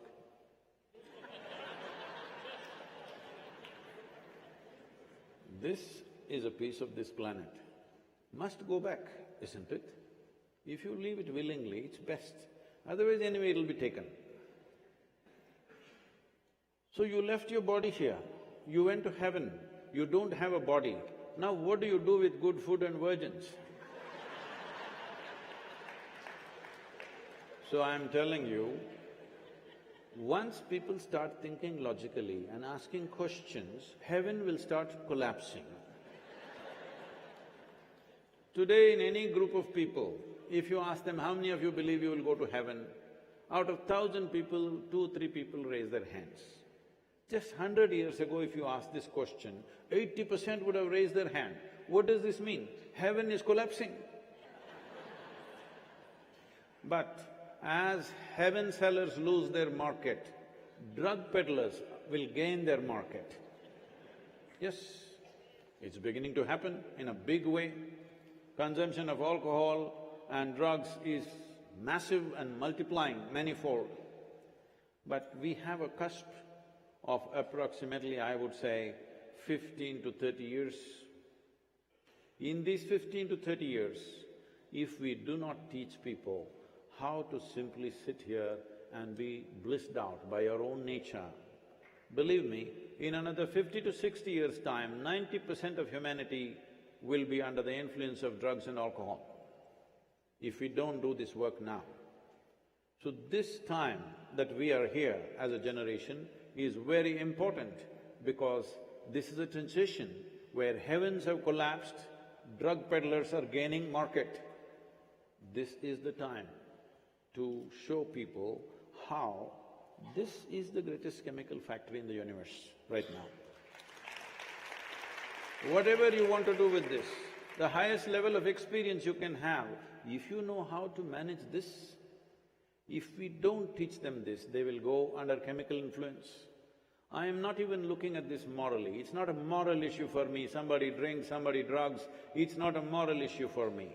The concern is this, if 90% of humanity goes on alcohol and drugs, the next generation that we produce will be less than who we are. The next generation we produce must always be at least one step ahead of us. If they are behind us, again, this is a crime against humanity.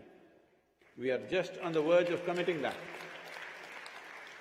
We are just on the verge of committing that crime if we don't actively stand up and exploit every technology that is there to build peaceful and blissful human beings in this world.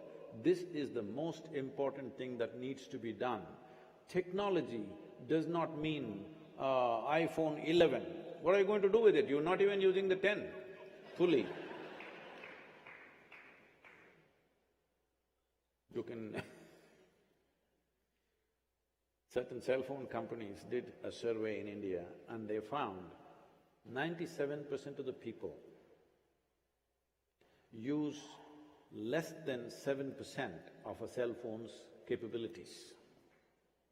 So with 1/10 of the technology, you could do all the nonsense that you're doing on the phone.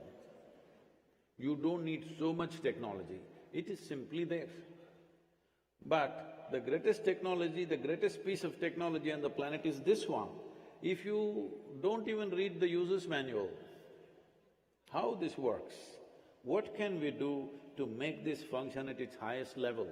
Function at highest level does not mean just doing something in the world.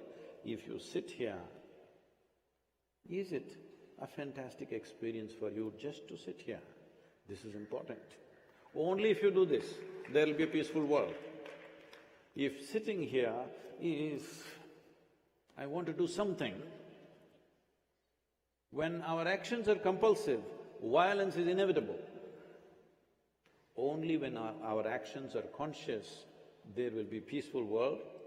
Not only that, only when our actions, when our thought, emotion, energy and activity becomes conscious process, we can claim we are human, otherwise there is an evolutionary issue. Hello? Thank you very much.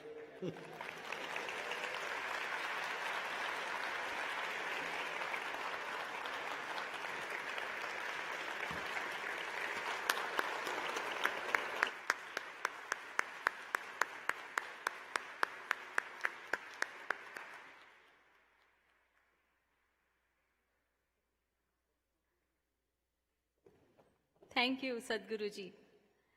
The way you convey complex topics and life lessons in a very light manner that commoners like us can understand and digest is incredible.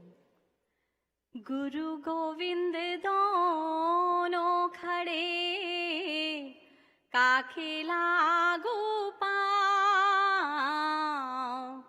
गुरु गोविंद दोनों खड़े काखे लागू पाँव, बलिहारी गुरु आपकी गोविंद दियो बताए, गुरुवर गोविंद दियो बताए. Thank you, Sadhguruji. It has been an honor hearing from Sadhguruji. Next, we have yet another dynamic speaker, Mr. Philip Wallen. Mr. Philip Wallen is an Australian philanthropist. At the age of 34, he was named the brightest and best by the Australian Business Magazine. However, at the age of 40, after witnessing cruelty in the world, he decided to give up everything he owned. Today, he devotes his life to children, animals, and homeless. He supports over 500 projects in over 40 countries. His contributions have led to the creation of numerous schools, shelters, clinics, and scholarships. Ladies and gentlemen, it is an honor to welcome Mr. Philip Wallen.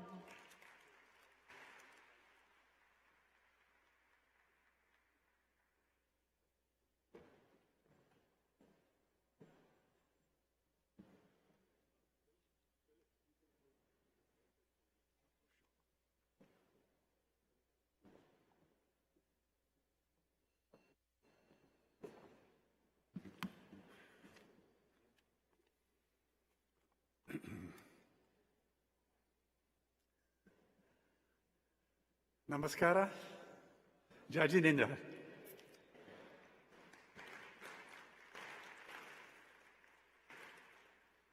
Ladies and gentlemen, it just occurs to me that I was born on the 15th of August, India's Independence Day. My father was born on the 2nd of October, Mahatma Gandhi's birthday.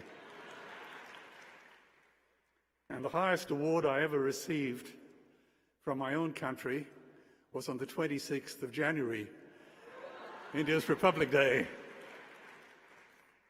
And 4 generations of my family went to the same school in Bangalore, Bishop Cotton's. It is sometimes referred to as the Eton of the East, but I refer to Eton as the Bishop Cotton's of the West. King Lear, late at night on the cliffs, asks the blind Earl of Gloucester, "How do you see the world?" And the blind man Gloucester replies, "I see it feelingly." Gloucester must have been a Jain.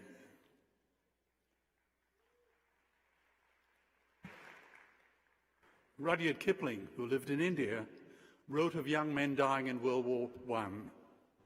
And if they ask you why we died, tell them that our fathers lied. That legacy of lies continues today. Everything we think we know about the meat and dairy industry is a preposterous lie. You see, the world today is crying out for only 2 things: leadership and the truth. Today, I'm simply going to tell you the truth. The wise Chinese have a term for it: zhengzhao. Listen to the friend who tells you the truth, even when it hurts. So let's just tell the truth, fearlessly and forcefully. That is what the Sanskrit word satyagraha means, the truth force. Now, Brendan Kennelly in the Book of Judas wrote, "If you want to serve your age, betray it." But what does that mean, to betray your age? It means expose its lies, humiliate its conceits, debunk its arrogance, and condemn them to face harsher truths. Alvin Toffler said that the illiterate of the 21st century will not be those who cannot read and write, but those who cannot learn, unlearn, and relearn.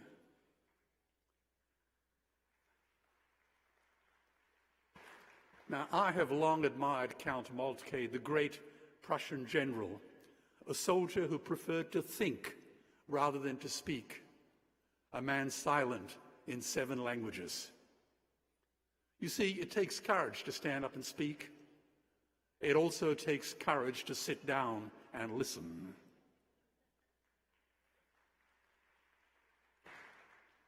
Now, there was a time when my favorite food was filet mignon and lobster, a fact for which I am so profoundly ashamed today. So, what made me as a young investment banker decide to take everything I owned and give it away with warm hands and die broke? And I confess, so far, we're right on budget. What made me decide to take this radical step? To take nothing but pictures, own nothing but memories, leave nothing but footprints, kill nothing but time. You see, something happened to me. I had been to Dante's Inferno, but unlike Dante Alighieri, I did not have Beatrice for my love, nor Virgil for my guide. I heard the screams of my dying father as his body was ravaged by the many cancers that killed him. And I realized I'd heard those screams before. In the slaughterhouse, on the cattle ships to the Middle East, and a dying mother whale as a harpoon explodes in her brain as she calls out to her calf. Their cries were the cries of my father. They were identical. And I discovered that when we suffer as equals. And in their capacity to suffer, a dog is a pig, is a bear, is a boy. So when I look into your faces here today, I recall the words of the Greek poet Horace. Change only the name, and my story is also about you. So in 2 minutes, this is where I spend my life today. I hope I know how to operate this technology. My wife usually does it, but right now she's gravely ill, and I don't understand this high-tech stuff. They say that behind every successful man, there's a very surprised woman.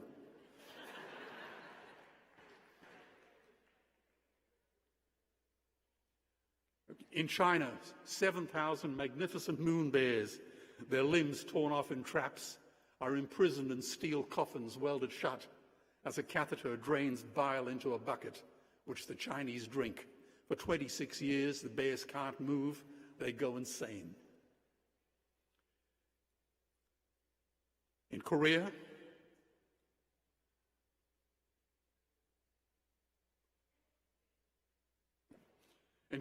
dogs are beaten to death on the marketplace because Korean butchers believe that fear and suffering makes the meat tasty.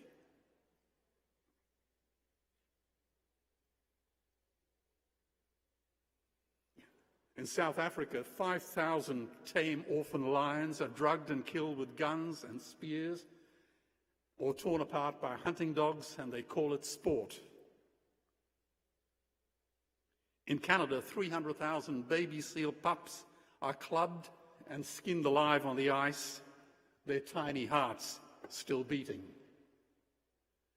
And in Australia, my own country, we killed 90 million kangaroos who adorn our coat of arms, the largest land animal slaughter on the planet, and we sent millions of our animals born on Australian soil on death ships to the Middle East, where their eyes are stabbed out and their tendons are slashed. Every dollar I invested in the Basatine slaughterhouse in Cairo was utterly wasted. The cruelty there is just as bad as ever.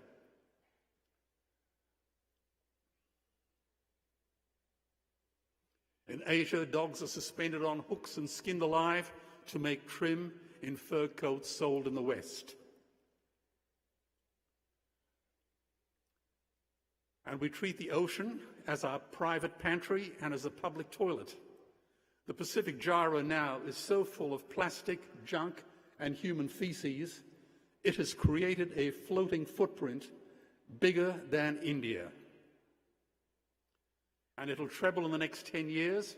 By 2050, there will be more plastic in the ocean than fish. And dolphins and whales are stabbed to death in the shallows of Japan and the Faroe Islands. Huge bays are blood red.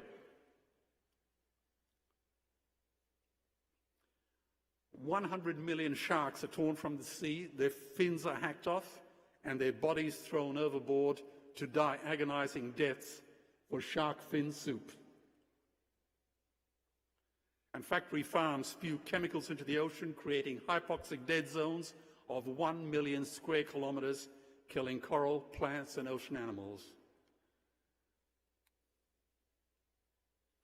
And so-called unviable dairy calves who cannot be sold for veal are killed by farmers smashing in their skulls with a hammer or jumping on their rib cages and crushing their hearts.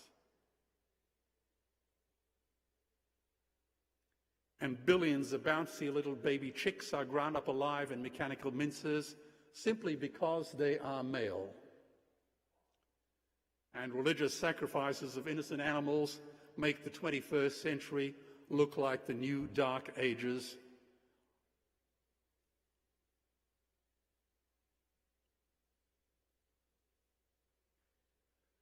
Whilst children starve in poor countries because their croplands now produce meat for foreigners. I won't show you any more pictures, but that's where I spend my life nowadays. Now, in human history, only 100 billion human beings have ever lived. 7 billion people are alive today. And we humans torture and kill 2 billion sentient, living, loving animals every week. We stab and suffocate 1 billion ocean animals every 8 hours. If we were killed at the same rate, the human species would be wiped out in one weekend. Trillions of fish are ground up into pellets to feed to livestock. Vegetarian cows are now the world's largest ocean predators. The oceans are dying in our time. By 2048, all our fisheries will be dead, the lungs and the arteries of the earth. And oceans sequester more CO2 than all the forests of the world put together. 10,000 entire species are wiped out every year because of the actions of one species, and we now face the 6th mass extinction in cosmological history. It is a crime of unimaginable proportions. Now, if any of these algorithms are correct, and they all are, it means that no child under the age of 5 is ever going to reach retirement age. It is a mathematical impossibility. If that does not chill your blood. Now, you know there are 2 peak predators on this planet: human beings on land and orcas in the ocean. In the 20th century, human beings killed 200 million members of their own species. Orcas killed none. And in the 20th century, you should not rely on your government either. In this century, 100 million people have been killed by their own governments. Now, Victor Hugo said, "There is nothing more powerful than an idea whose time has come." But I say, there is nothing more destructive than a bad idea whose time has passed. The time for meat has passed.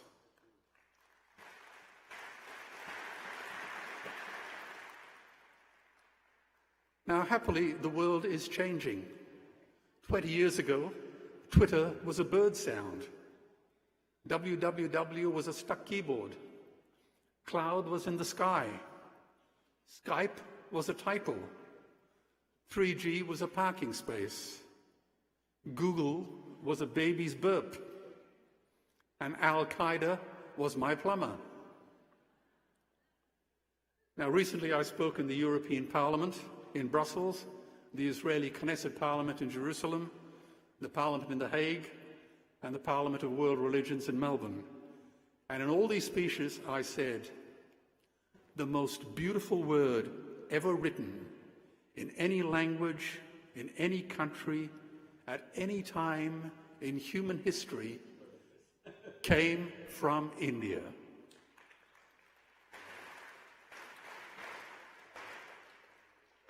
From the Upanishads 3,000 years ago. Ahimsa, non-violence to any living being.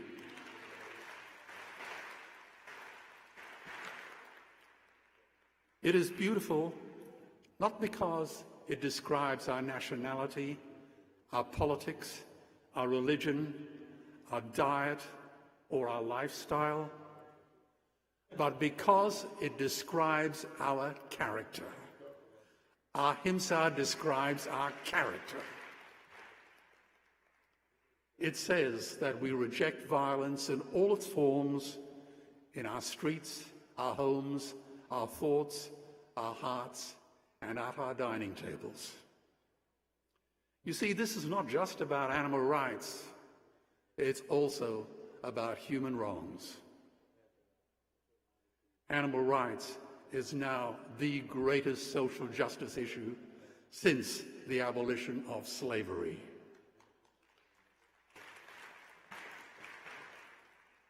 It is a revolutionary event more powerful than the Industrial Revolution, the Reformation, the Hubble telescope, or anything ever conceived by Galileo, Copernicus, Einstein, Darwin, or Freud. Because ahimsa protects the most precious of all things, life.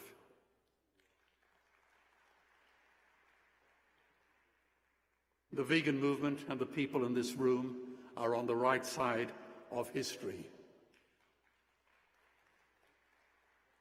We are creating the new enlightenment, the second renaissance. So let it begin again with ahimsa. So I can tell you why and also tell you how. I know the golden rule that everyone here knows came from the New Testament of Jesus. Do unto others as you'd have them do unto you.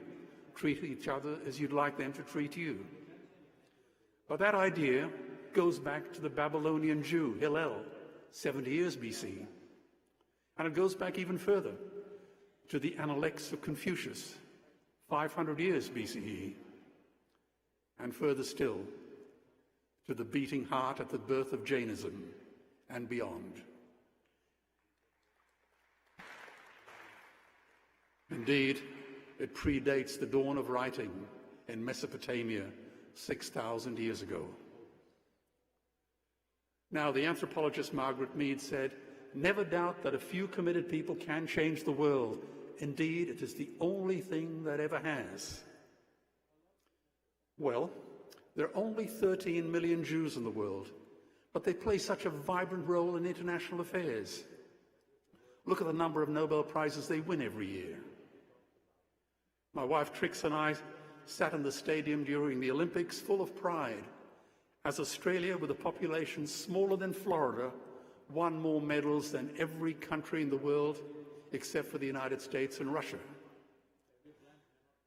Tibet's population is only 3 million. But who hasn't heard of the plight of the Tibetan? But there are over 600 million vegetarians and vegans in the world. And that is bigger than the United States, England, France, Germany, Spain, Italy, Canada, Australia, New Zealand, Israel, all put together. If we were one nation, we would be bigger than the 27 nations of the European Union. We are bigger than NATO. We are bigger than OPEC.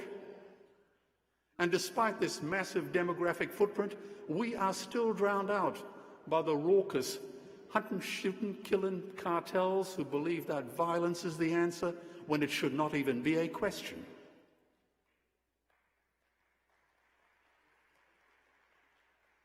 But we live in the world of sound bites and tweets. It reminds me of Hannah Arendt's book, in her book, Eichmann in Jerusalem, where she coins the term, the banality of evil. This is how a deceitful journalist at the Australian of the Year Awards twisted by innocent words. Mr. Waller, I'm surprised a man of your standing would say that meat is murder, a little old lady with a budgerigar is offending God, livestock production is unethical, there will be no peace until we stop killing animals, industry is unattractive, and animals are like human children. Can't you see how offensive that is to our rural audience? So this was my diplomatic counterpunch. You certainly bludgeoned the English language to death, but if you're going to quote me, please do it honestly. I did say, a robin redbreast in a cage puts all heaven in a rage. But that came from William Blake, the poet, in Auguries of Innocence. And by the way, it was the Prophet Muhammad who said, a sparrow does not fall from the sky without Allah knowing. And I did say the commandment, thou shalt not kill, applies to the murder of any living being. It was inscribed on the human breast long before it was proclaimed from Mount Sinai. As long as there are slaughterhouses, there will be battlefields. But actually, that was Leo Tolstoy. And I agree, I did say the roots of cruelty are not strong, just widespread. But a time will come when inhumanity protected by custom will succumb to humanity championed by thought.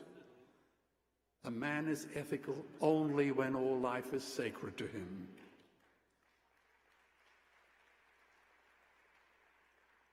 But that was Albert Schweitzer, winner of the Nobel Prize, not me.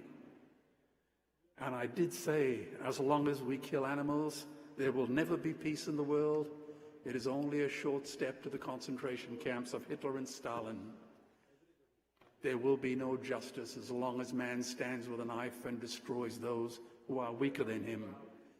But that was Isaac Singer, winner of the Nobel Prize. And yes, I did say, meat eaters are complicit in murder. Without a consumer, there is no killer. But that was from Acharya Hemachandra, the 12th century Jain scholar. And yes, I did have something to say about animals and children. The wolf will lie down with the lamb, the leopard with the young goat, the young lion with the young ones of the herd, and a little child will lead them. Well, that came from the prophet Isaiah. And no, I didn't say a thing at all about greed and ambition. That wasn't me. That was Jesus. Blame him. Behold the birds of the air and the lilies of the field. King Solomon in all his glory was not arrayed as one of these. And for good measure, he threw in a left hook and an uppercut. He said, whatever you do to the least of these, my brethren, you did it to me. So are you as a journalist suggesting that your rural audience is offended by the Nobel Prize winners and the prophets? Or should I just go home and burn my books? I seem to recall that was the strategy favored by Pol Pot. Well, the journalist was speechless and attacked me for being a radical. Ladies and gentlemen, we need another radical Copernicus and Galileo to remind us that we are not the center of the universe.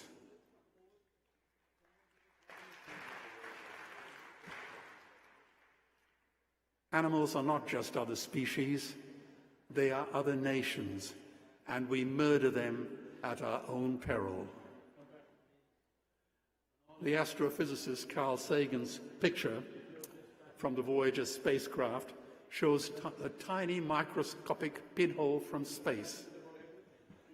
And he described planet Earth as our beautiful home, our pale blue dot, suspended on a sunbeam. Well, today, human beings and slaughterhouse animals comprise 96% of the biomass of land animals. 96% humans and slaughter animals. Wild animals have been decimated down to 4%. 70% of all the birds on the planet are now in cages awaiting slaughter. We have turned Carl Sagan's beautiful blue planet Earth into blood-stained planet slaughterhouse. What a legacy we've left.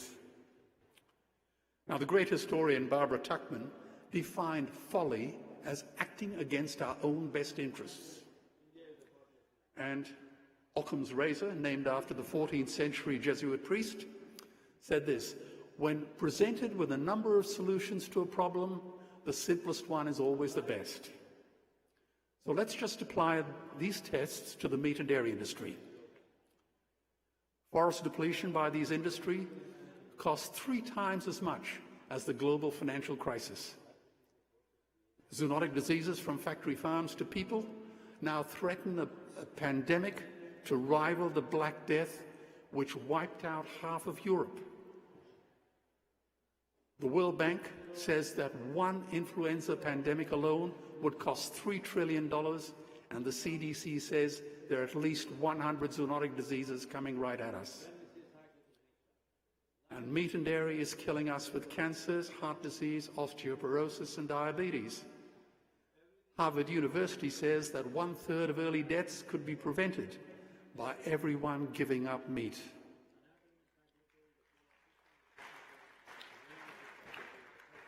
And Dr. Kasliwal warned in The Lancet that India now accounts for 70% of the world's cardiovascular disease because of their addiction to dairy. And Medicare and bad diets have bankrupted the United States. They would need $8 trillion invested in treasury bills just to pay the interest, and they've got precisely zero. Laddus. They could shut down every school, university, Army, Navy, Air Force, Homeland Security, FBI, and CIA, and they still will not be able to pay for it. So how big is $8 trillion? Well, that's how much the whole of Asia needs for the next 10 years for all their electricity projects, roads, water, telecommunications, high-speed rail across China, ports in Indonesia, Malaysia, Thailand, India, Pakistan, and Sri Lanka, and the new Silk Road from Central Asia to Europe. That's $8 trillion. It's 4 times as big as India's GDP and double the total reserves of India and China combined. Now, my TV debate on the ABC to get animals off the menu went viral with 24 million viewers and was independently translated in over 20 languages. Well, Oxford University calculated that if it was adopted, it would save $30 trillion in health and environmental damage alone. $30 trillion. If they followed the Jain model, $30 trillion a year. And antibiotics pumped into animals cause antimicrobial resistance in humans, which will kill 10 million people per annum by 2050 and would cost the global community $100 trillion a year. If you thought 8 trillion was a big number, what do you think about 100 trillion? That is 60 times as much as what the whole world spends on aircraft carriers, missiles, bombs, bullets, drones, destroyers, tanks, planes, mines, guns, and spies. And that's caused by the meat and dairy industry. Now, I'm sure all of you would know that water is the new oil. Nations will soon be going to war over it. Underground aquifers that took millions of years to fill are now running dry. As a young Boy Scout in Bangalore, I drilled my first well, and we struck sweet water at 80 feet. Today, I'm building an orphanage nearby, and at 800 feet, we're sucking mud. In China, at 3,000 feet, the drill head is still dry. And China has the best engineers and hydrologists in the world. Now, you would be outraged if 10 jumbo jets crashed every day with no survivors. Well, the same number of children die every day through water-related diseases. The mighty Colorado River, the Rio Grande, the Indus, and the Yellow Rivers now frequently no longer reach the sea, sucked dry by the meat and dairy industry, whilst 4 billion people suffer from water scarcity. So why do I speak to you about water? Because it takes 50,000 liters of water to produce 1 kilo of beef, 1 swimming pool. It takes 1,000 liters of water to produce 1 liter of milk, and a dairyman gets 28 cents a liter for it. What a preposterously stupid industry. 1 billion people today are hungry. 20 million people will die this year from malnutrition. Cutting meat by only 10% will feed 100 million people, and going vegan will end malnutrition forever.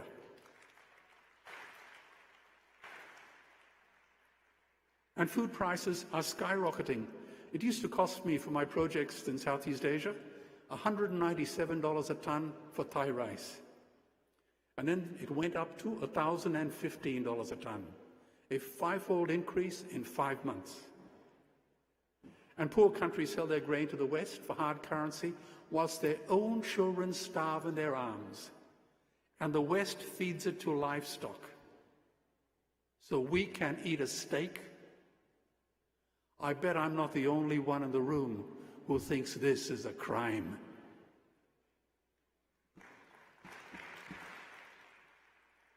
Believe me, every morsel of meat we eat is slapping the tear-stained face of a hungry child.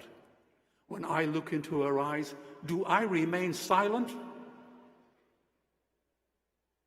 If everyone ate a Western diet, we would need 2 planet Earths to feed us.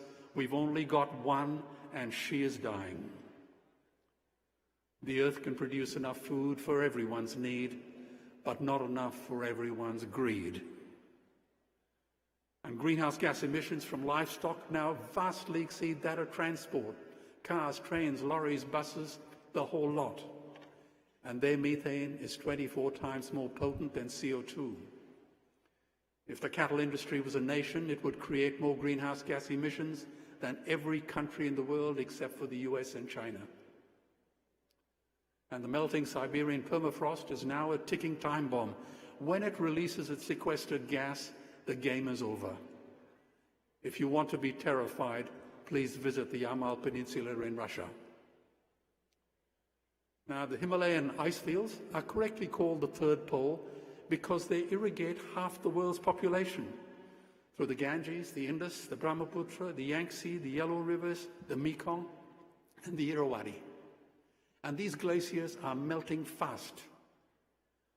I presented these numbers in a speech to 2,000 wealthy Indian entrepreneurs in New Delhi, including Amartya Sen, who had just won India's Nobel in economics.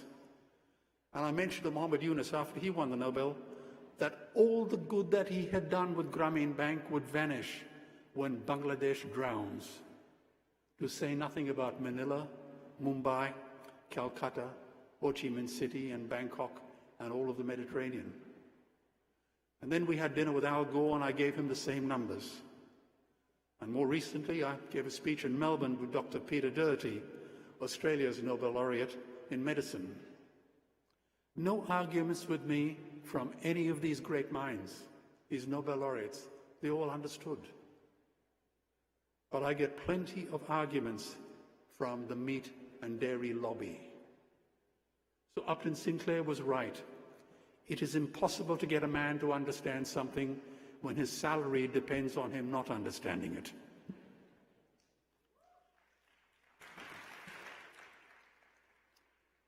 Admiral Denny McGinn, the chief of US warfighting requirements, said, "We have learned that nations will raid and invade long before they starve. And we freak out in the West when 1,000 refugees arrive on our shores. Just imagine greenhouse gas emissions hitting 500 parts per million or a 3-degree temperature rise, creating 100 million eco-refugees. This calamity will reshape the geopolitical landscape forever.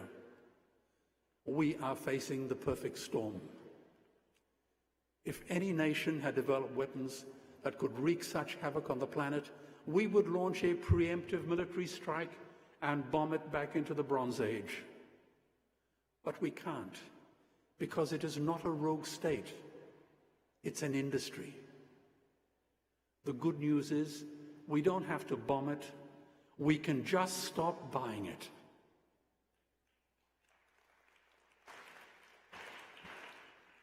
So George Bush was wrong. The axis of evil does not run through Iraq, Iran, and North Korea. It runs through our dining tables.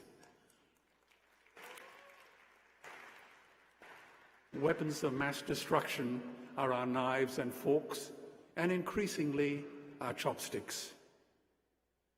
You see, the Stone Age didn't end because we ran out of stones. This disgusting industry will end because we run out of excuses. So I say to you, ladies and gentlemen, that veganism is the Swiss Army knife of the future. One instrument solves our ethical, economic, environmental, water, health problems, and ends animal cruelty forever.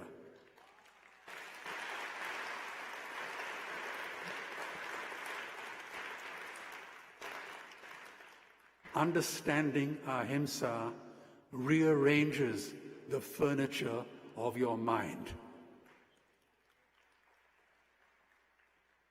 And farmers are the ones with the most to gain. Farming won't end, it would boom. Only the product line would change. Farmers would make so much money they wouldn't even bother counting it. And I'd be the first to applaud them. Believe me, veganism is the engine of redirected economic growth. Governments would love us. New industries would emerge and flourish. Health insurance premiums would plummet. Hospital waiting lists would disappear. Hell, we would be so healthy, we'd have to shoot someone just to start a cemetery. Indeed, the AMA has called for meat to be banned in all hospitals, and the World Health Organization now strongly recommends a vegan diet for everybody. Recently, 40 investors with over $2 trillion in cash called on all global food companies to replace animal protein with plant protein. And the plant-based food industry is growing rapidly. Even at this early stage, it already contributes $14 billion to the US economy, created 60,000 jobs last year, pays the workers $13,000 a year more than the average American salary, paid $1.1 billion in tax, produces 1/10 of the greenhouse gas emissions of beef, and it gets no subsidies.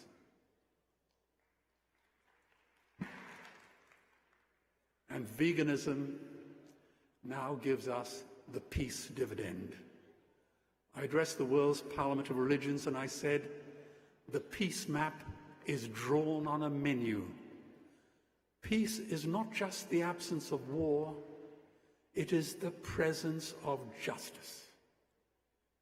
So talking about peace whilst killing animals is like loving literature and burning books. They are mutually exclusive ideas. Justice must be blind to race, color, religion, and to species. If it is not blind, it will be used as a weapon of terror in those ghastly gulags we call factory farms, where Lord Acton said, absolute power corrupts absolutely. Seneca, the Roman statesman, wrote of Piso's justice, let justice be done, though heavens may fall. You see, we need a new kind of jurisprudence, a new legal system, a foro conscientiae, a court of the conscience. So in my journey through Joseph Conrad's Heart of Darkness, I've learned that a man is measured not by how much money he makes, but by how much of it he's willing to give away, particularly to strangers. And I've learned that if you wish to increase your share of happiness, do not aim to increase your possessions, simply decrease your desires. So Socrates and Epicurus were right. The unexamined life is not worth living. It's not a life, it's a life sentence. Believe me, you do not find your character on Wall Street because it lives on the road to Damascus. And my heart resonates to the poet W.H. Auden. If equal affection cannot be, let the more loving one be me. Now, Martin Luther King said, cowardice asked the question, is it safe? Expediency asked the question, is it polite? Vanity asked the question, is it popular? But conscience asked the question, is it right? Is killing right? Now, I speak to audiences in many countries, to a lot of people, and they're all good, caring, loving, decent people who genuinely want to change the world, as long as they don't have to change themselves. But life does not work that way. First, we change in our hearts, and then the world follows.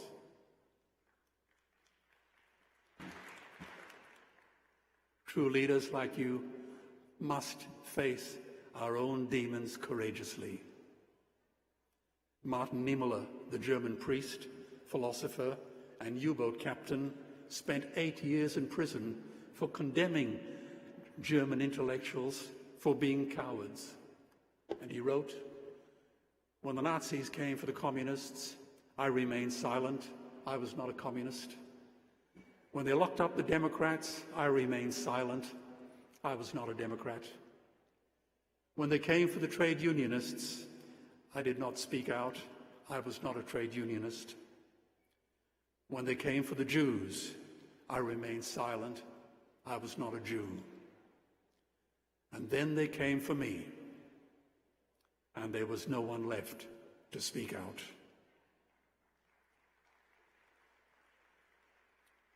Men and women of integrity like you must speak out and act courageously. Is it not better to light a candle than to curse the darkness? All the darkness in the world cannot put out the light of a single candle.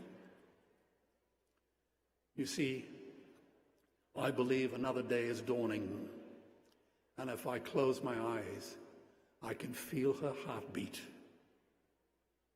I know it won't be easy, so do not be afraid. Remember Gandhi's words. First they ignore you, then they laugh at you, then they fight you, and then you win. The last sentence of Scott Fitzgerald's book, The Great Gatsby, reads, "So we beat on, boats against the tide, drawn back ceaselessly into the past." I ask you, are we to live forever in a sick, smug, and cruel past? Let's not relive history. Let's make history, because that is what leaders do. They make history.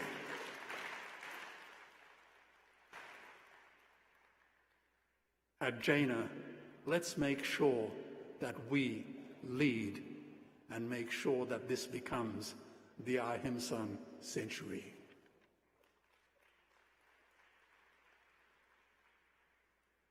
Judge White's closing words in The Bonfire of the Vanities were these: "The law is humanity's first attempt at decency." So I ask you to join us in a battle, in a war that decency cannot afford to lose. Because in the end, only three things matter: how deeply you loved, how gently you lived, and how gracefully you let go of things that were not meant for you. Meat was not meant for you. Our animal cousins have survived millions of years of evolution. They've earned the right to share this planet with us in peace, and they have waited long enough. The brutes and the bullies have been Goliath, but David is coming. Maybe he is in this room. Maybe he is one of you. And if not you, who? And if not now, when? Thank you all for being here. Jai Hind.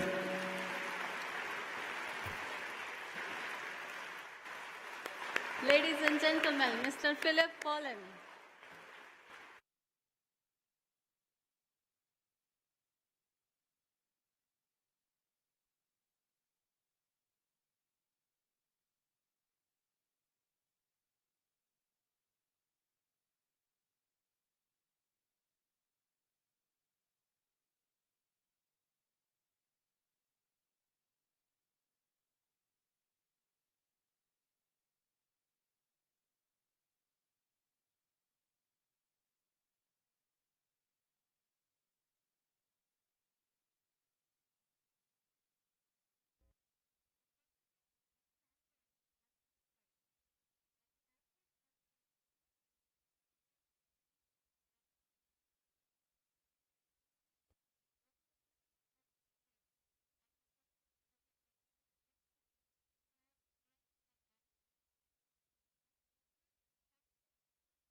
People, the Times of India, and many more publications. She believes the three most important things in life are to be kind, and to be kind. Here to tell us about the ways Jains can lead in kindness, please give a warm welcome to Ms. Ingrid Newkirk.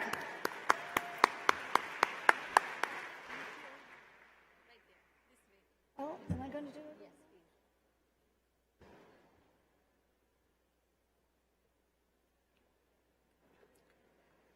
Thank you, everybody.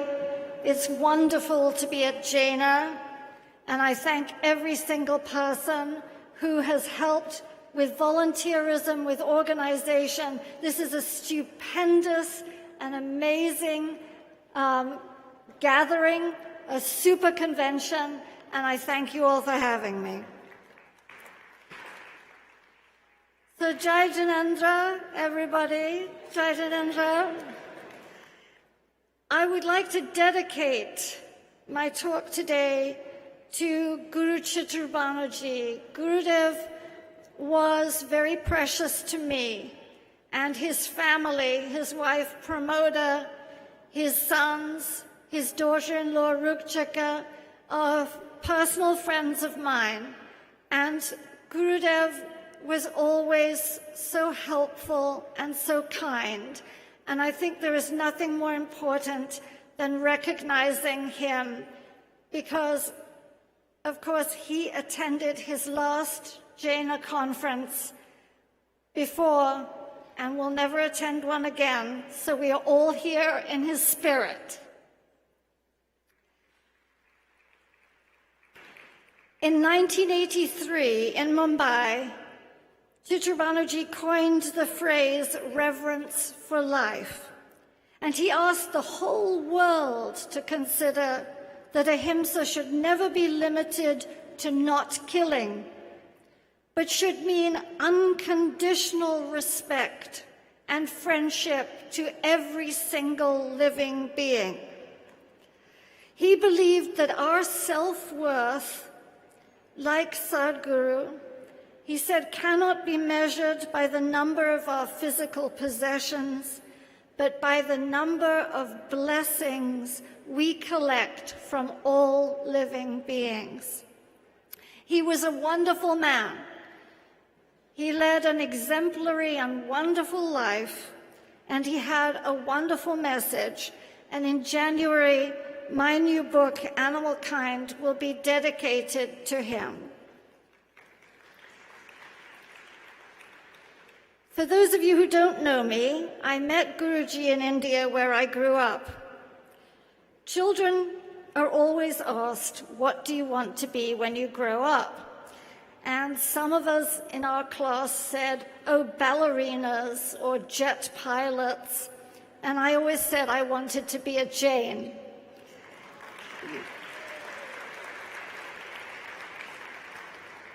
And perhaps that's because Jains have always been not only the most well-educated, but the most ethical of peoples.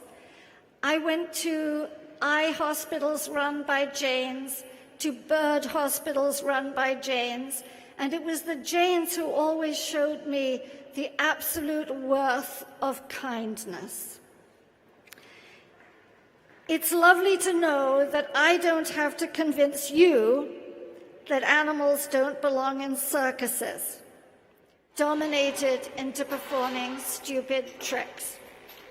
I also don't have to persuade you that the animal's fur is not there to be made into coyote fur collars on Canada Goose jackets.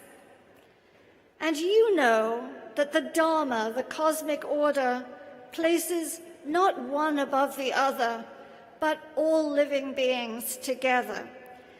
The others are not like us. The others are us. We are but one instrument in the great orchestra of life. Best of all, I don't have to convince any of you that we shouldn't be killing animals for food. Western society is just catching up with that idea.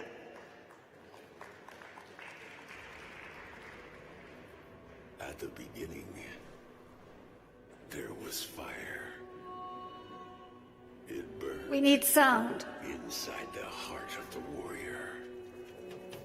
He, provider and protector, in the fight against starvation. Every day, a departure into the unknown. In a world without mercy, it was to eat or to be eaten.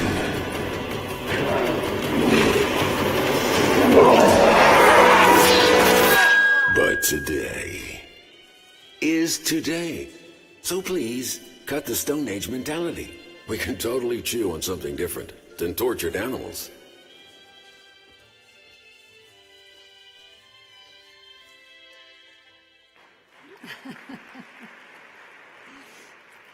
today, vegan meats are so successful that customers at Whole Foods who thought they were getting real chicken salad for 3 days were getting soya chicken salad, and nobody complained. It was a mistake that nobody noticed.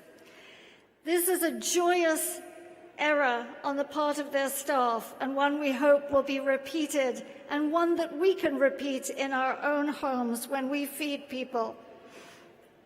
I'm sorry to say, however, that many good people, even many Jains, don't grasp the fact that eating dairy is far, far worse than eating meat. Or if they do, they try to forget it. And this is something that Guruji always tried to make clear. If anyone says to you, but they don't kill the cow, do they? Please tell them that yes, they do kill the cow. There is seldom a retirement home. After a lifetime of torture and sorrow, they will kill her. So if we eat dairy, we are party to that slaughter. Even in India, I have seen the cattle go off on a hideous journey to be killed in the Middle East, or often to be secretly slaughtered.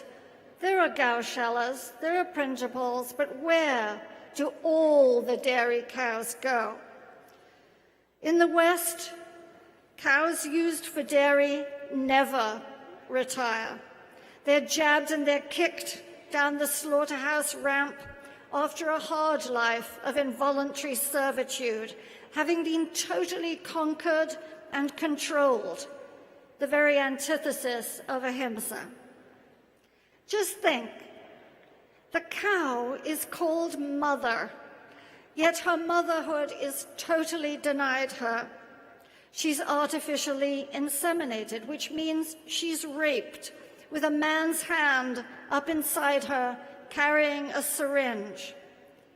It's unpleasant to look at, but can you imagine what it must be like to experience?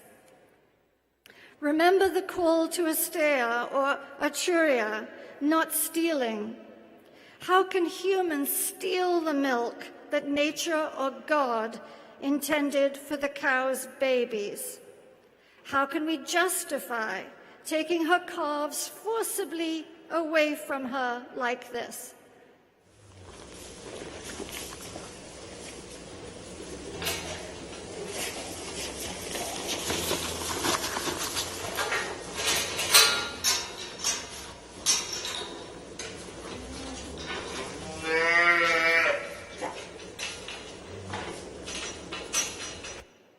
She's a gentle giant, and all she can do is cry and follow as best she can what happens to her calf, who if male will become veal cutlets, and if female will join her back in that whole dairy slave organization.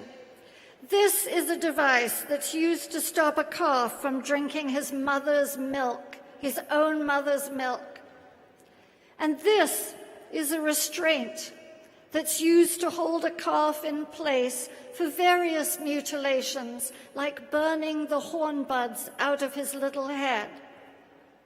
If we are ever tempted to eat dairy, please remember Gupti, the call for restraint. Not that vegans will miss anything, they won't. Today we have huge choices of milks and cheeses and curds, cheeses made from cashews, from soy, from almonds, from hemp, from oats, and more. There is even a vegan camembert cheese, which is considered a sign of culinary sophistication.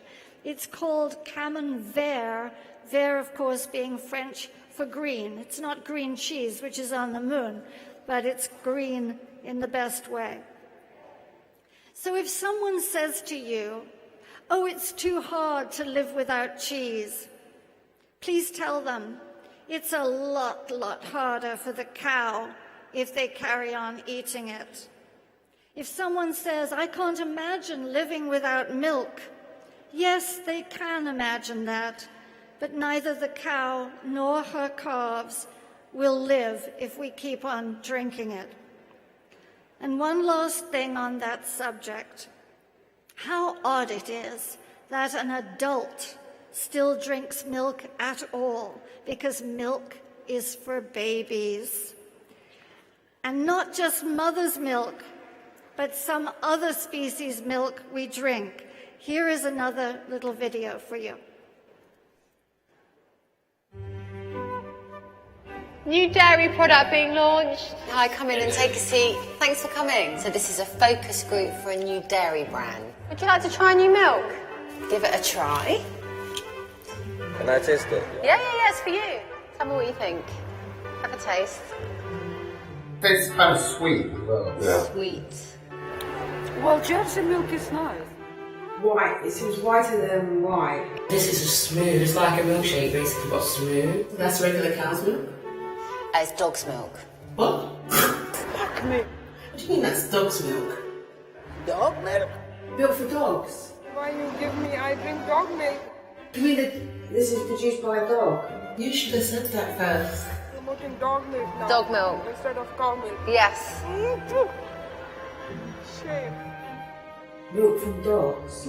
Would you ever drink that madness? No. Never. No. Never. Would you drink it? You know there's pus in cow's milk. What do you mean by pus? Is that like fat? Like pus, like stuff you get from boils. Oh my god, are you kidding? No. There will be a big advertising campaign that will explain all of this. Don't use that picture. It's disgusting. Are you being serious?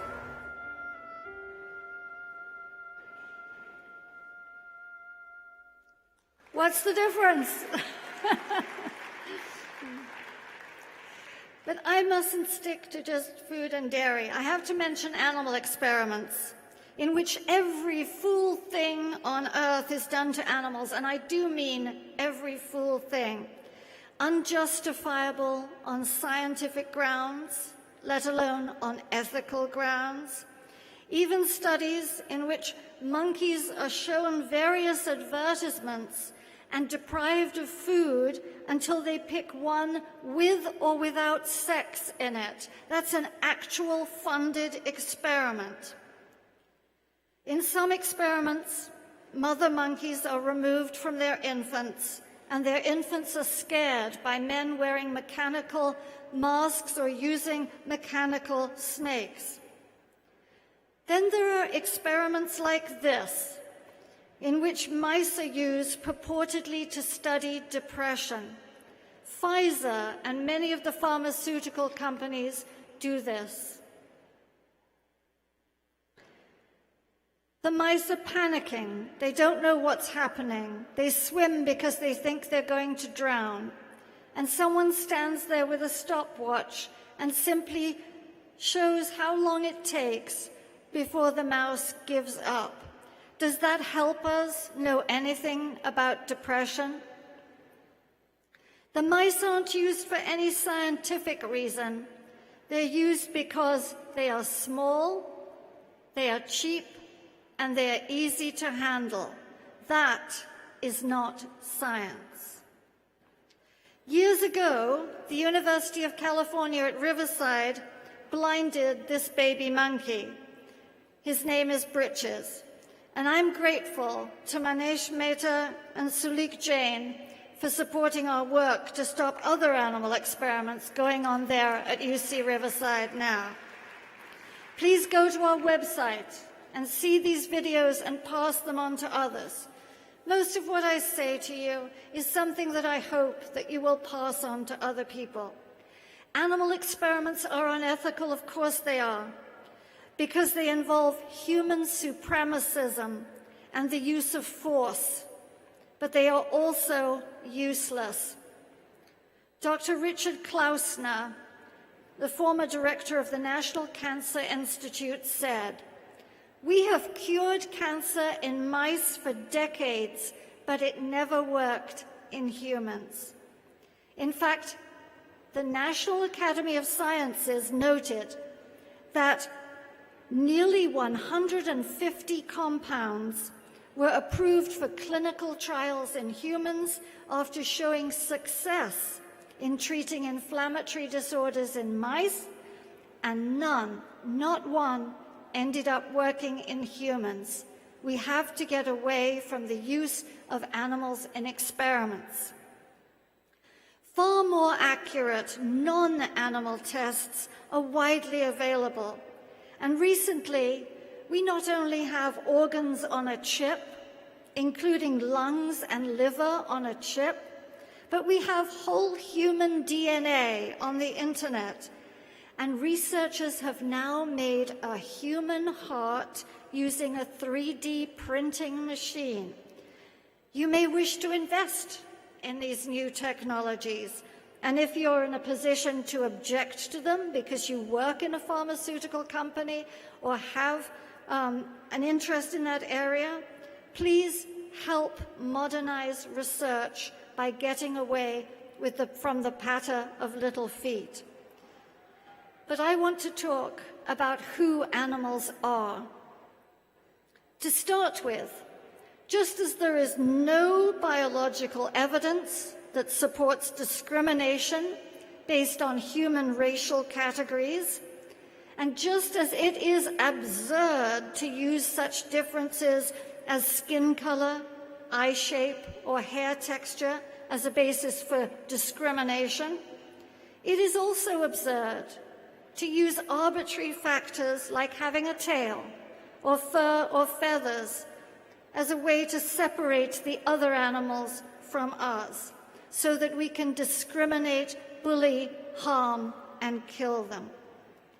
And just as categorizing other individuals occurs because it is advantageous to certain people and allows the oppression of others, animals' interests are ignored for the same reason, because allowing their oppression is advantageous to some.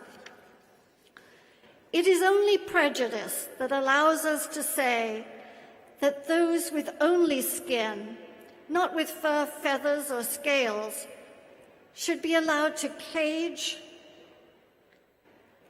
to chain, and to slaughter those whose skin happens to be covered. Why?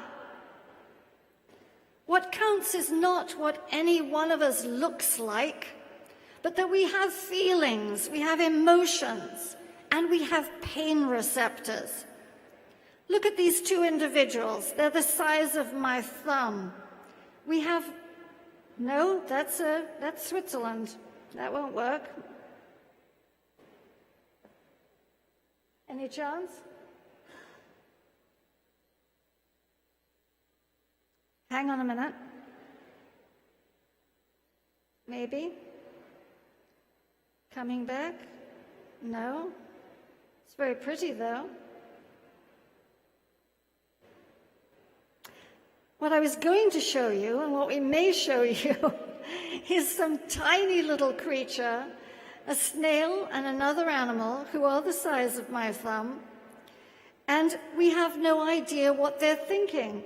But the thing is, it's none of our business.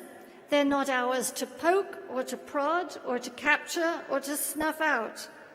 I don't know how anyone can think that it is somehow demeaning to think that tiny animals, ones we're not familiar with, ones we may dislike, should be harmed any more than others. What we should be is linked, not ranked. Are we going to have any chance of getting this back?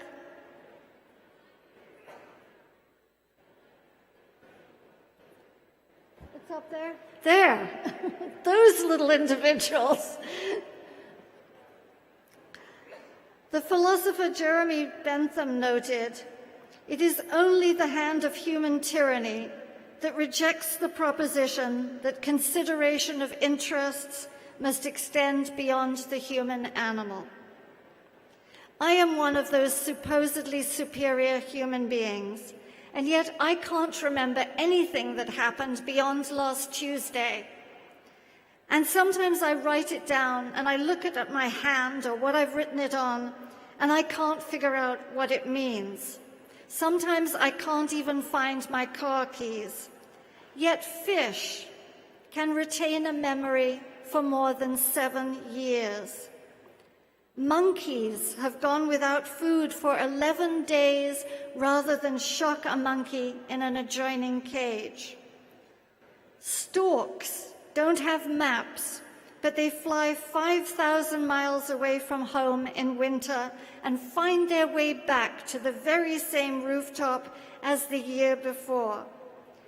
Beavers build elaborate homes in water with separate rooms for sleeping, for food storage, and for waste.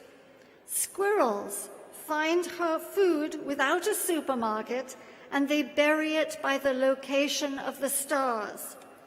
All living beings think, and they feel, and they figure things out for themselves, like this squirrel.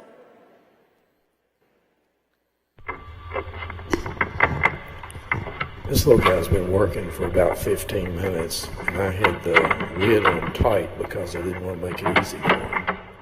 And so now you see him, he's thinking about giving up. But one more try here.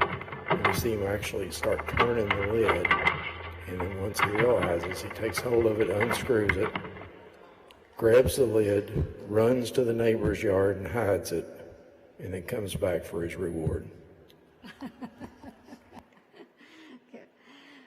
He's so smart. Swallows use mud to set a broken bone, and seagulls weigh risks. Maybe you've seen this.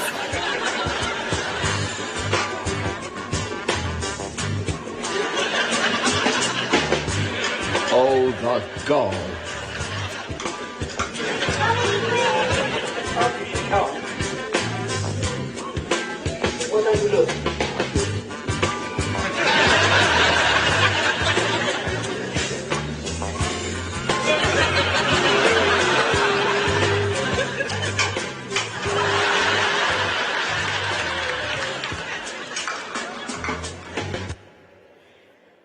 And what is this nonsense about how some animals have the intelligence of a human child? They are far more intelligent than that. A 1-year-old crow figures how to drop rocks into water to make food rise to the top. An 8-month-old cow can operate gate latches and water pumps just by observing someone else who has done it. And a donkey of just 5 months of age who comes across an obstacle can sometimes figure out exactly what to do.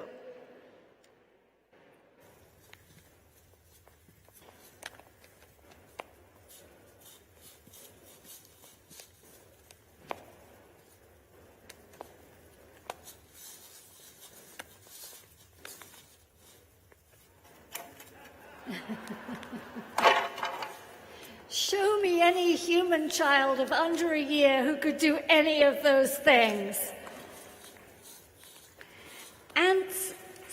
The little tiny ant sends out chemical signals when they're injured, and their friends come to rescue them. There is a researcher, Dr. Eric Frank, at the University of Würzburg, which is one of the premier learning institutes in the world. He studies empathy, and this is how he does it. He records how one ant reacts when he cuts the leg of another ant. And he watches other ants come to help the injured ant and carry her to safety. Is Dr. Frank superior to the ants who come to the aid of the ant that he injured deliberately? I don't think so. So how dare anyone eat what was meant for the animal's children? How dare anyone experiment on them or wear wool, which is the sheep's own clothing, which we have to accost and mug them to steal? Knowing that sheep build friendships, they stick up for one another in fights. They feel deeply sad when their friends are sent away for any reason, which is usually sent away to slaughter. How dare anyone wear down feathers or put them in their bedspreads when they too are stolen from mugged animals, in that case geese. Geese who love their goslings with all their hearts, who mate for life, who cannot defend themselves in any way against our might.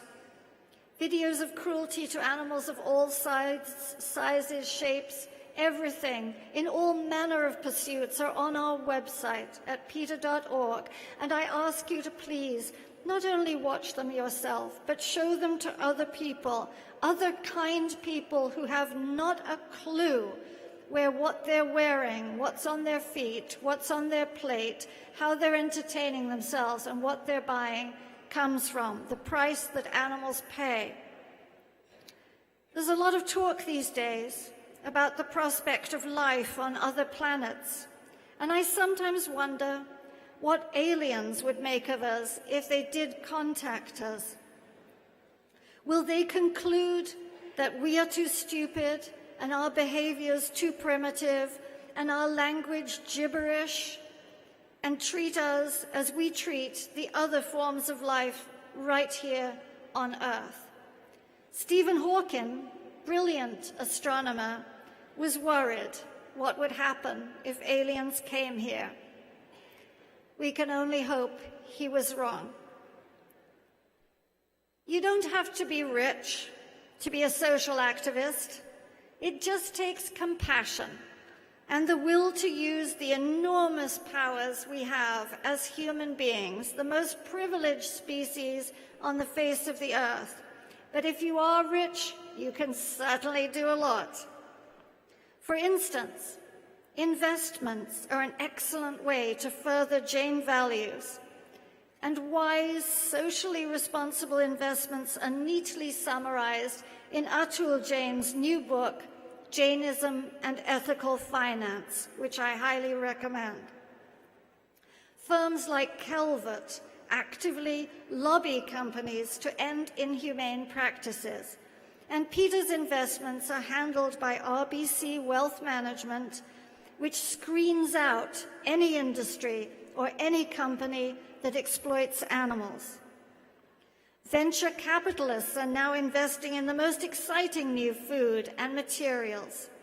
The 2021 Volkswagen Rooms SUV has a vegan leather interior made from apple skins. And we have been at every Tesla shareholder meeting, and we now have Elon Musk's absolute assurance that not only will the Tesla Y model be vegan in the future, but every Tesla model will have the vegan option. And if you want to get bigger and better than Tesla, there's always Ferrari. Ferrari has a vegan leather interior as an upgrade in its new convertible. So all this innovation is vital, given that the United Nations estimates that over 3 billion cows, goats, and sheep were killed for their skins in 2012, the last available year for statistics, the number now being far, far higher. So thank goodness we have companies that are making pineapple leather, mushroom leather, synthetic wool, vegan orange skin silk.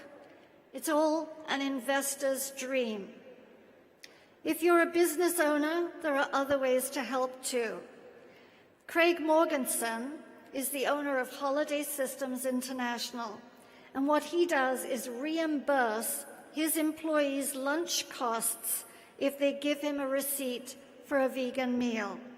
So Craig saves the lives of about 30 animals a year per employee. And his employees' arteries can thank him for that. So, Satya means truth, and the truth is that animals need the help of each and every one of us constantly. Please be vegan yourself, in word, in deed, in what you wear, all you eat, what you buy, and much more. and please spread your wonderful example of Jain values to others. When I was a little girl, my Jain friends never said to me, you should be vegetarian, let alone you should be vegan. They didn't press their values on me. And there is nothing more wonderful than Jain values. So please press them on everyone you meet without any excuse to do so unfailingly and always.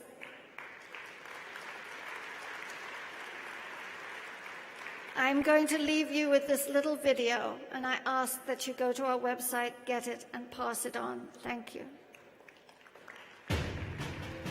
We are all the same in all the ways that matter. It doesn't matter what we look like, how old we are, what language we speak, or who we love. It doesn't matter if we have fur or feathers or fins, the length of our nose or the number of legs. We're not different in any important way. We all have thoughts and feelings. We all feel love and pain and loneliness and joy. We can all understand, but we are not always understanding. We experience ourselves as separate from the rest, but none of us deserves to be treated with less respect. Our task must be to break free from prejudice and to see ourselves in everyone else.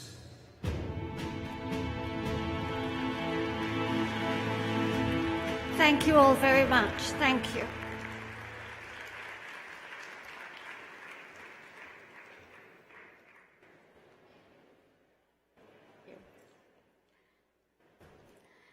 Together, let us pray for peace and harmony for humankind. Let's make this world a better place to live in. Thank you.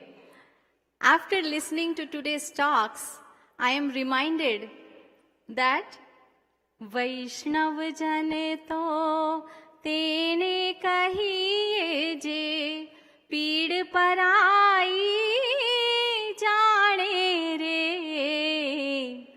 par dukhe उपकार करे तोए मन अभिमान नाणे रे वैष्णव जन तो. Big round of applause for all our speakers today.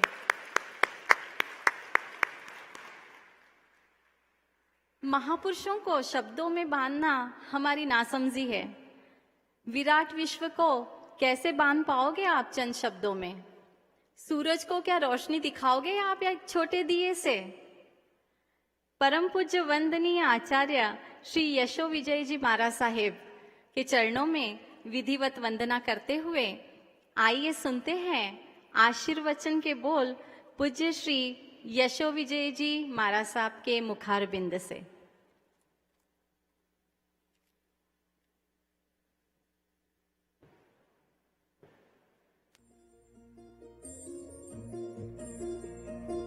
गुरु तत्व तू, तीर्थ तू, तारणहार तू, गुण नो वैभव तू,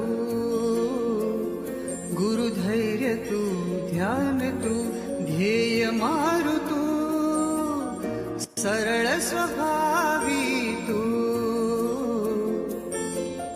आत्मशोधी ना योगी, आत्म सुख ना भोगी, आत्मानंदी गुरु तू, अध्यात्म ना योगी, भक्ति मार्ग ना जोगी, समतानी प्रतिमा तू, गुरु तत्व तू, तीर्थ तू, तारणहार तू, गुण नो वैभव तू, गुरु धैर्य तू, ध्यान तू, ध्येय मारु तू, सरल स्वभावी तू.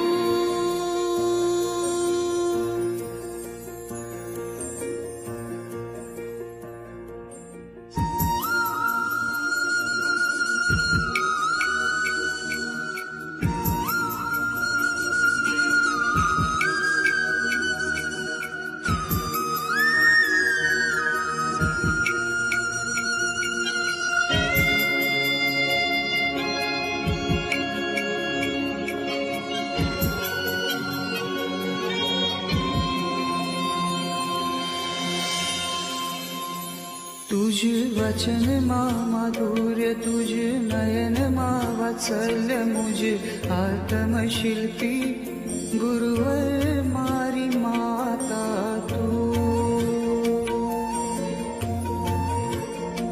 तुझ हृदय मा करुणा, तुझ चित्त मा निर्मलता, प्रभुतानी प्रतिमा जिनवर तणी वाणी तो।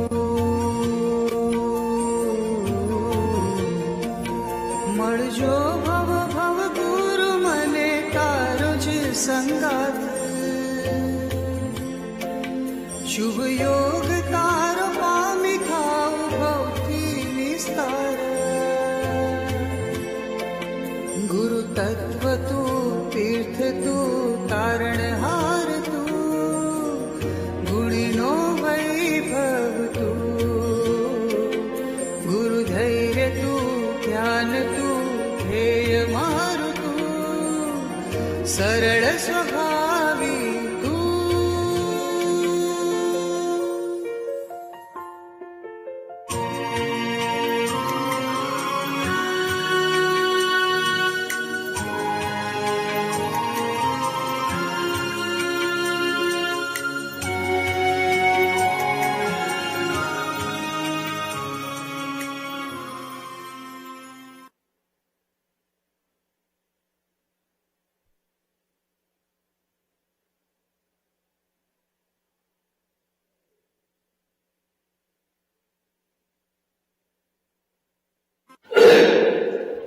नमो हरिहंताणं, नमो सिद्धाणं, नमो आयर्याणं, नमो वज्राय,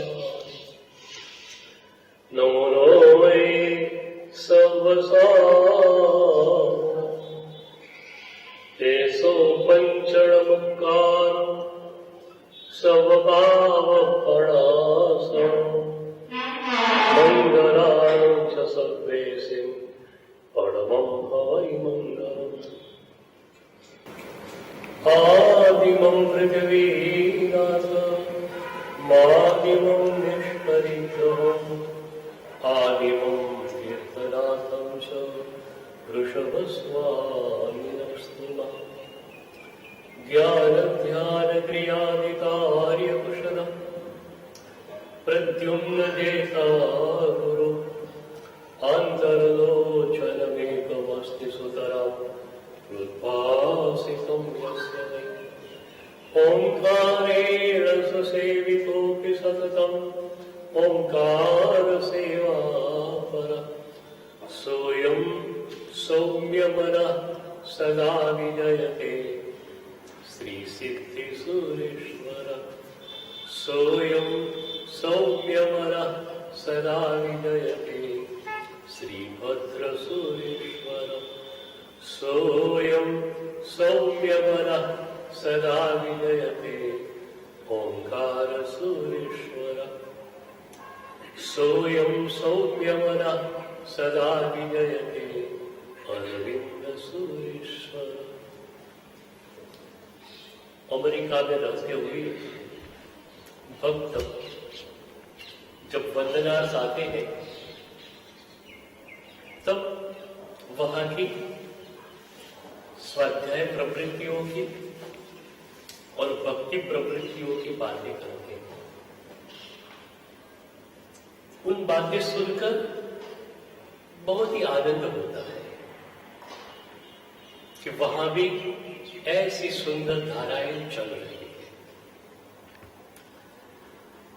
हमारी भक्ति धारा का अर्थ है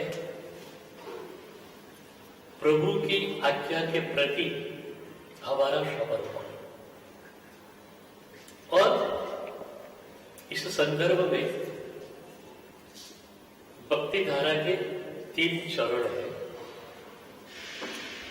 अहोभाव, राग द्वेष की शिथिलता और स्वानुभूति। पहला चरण है अहोभाव। हमारी परंपरा ही अहोभाव की एक भीगेपन की रही है। प्रभु को देखते ही देखते हम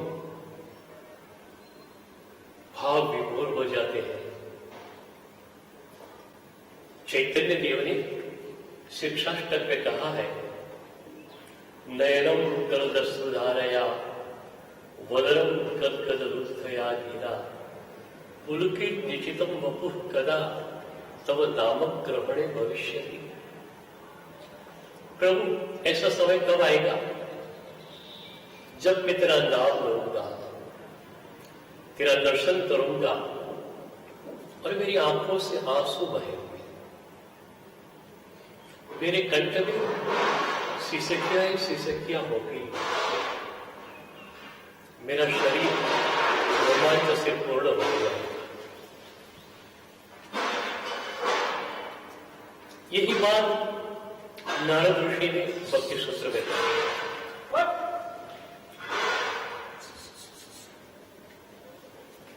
एक भक्त ने नारद ऋषि से पूछा कि जब भक्त इकट्ठे होते हैं और प्रभु की बातें करते हैं तो किस भाषा से करते हैं?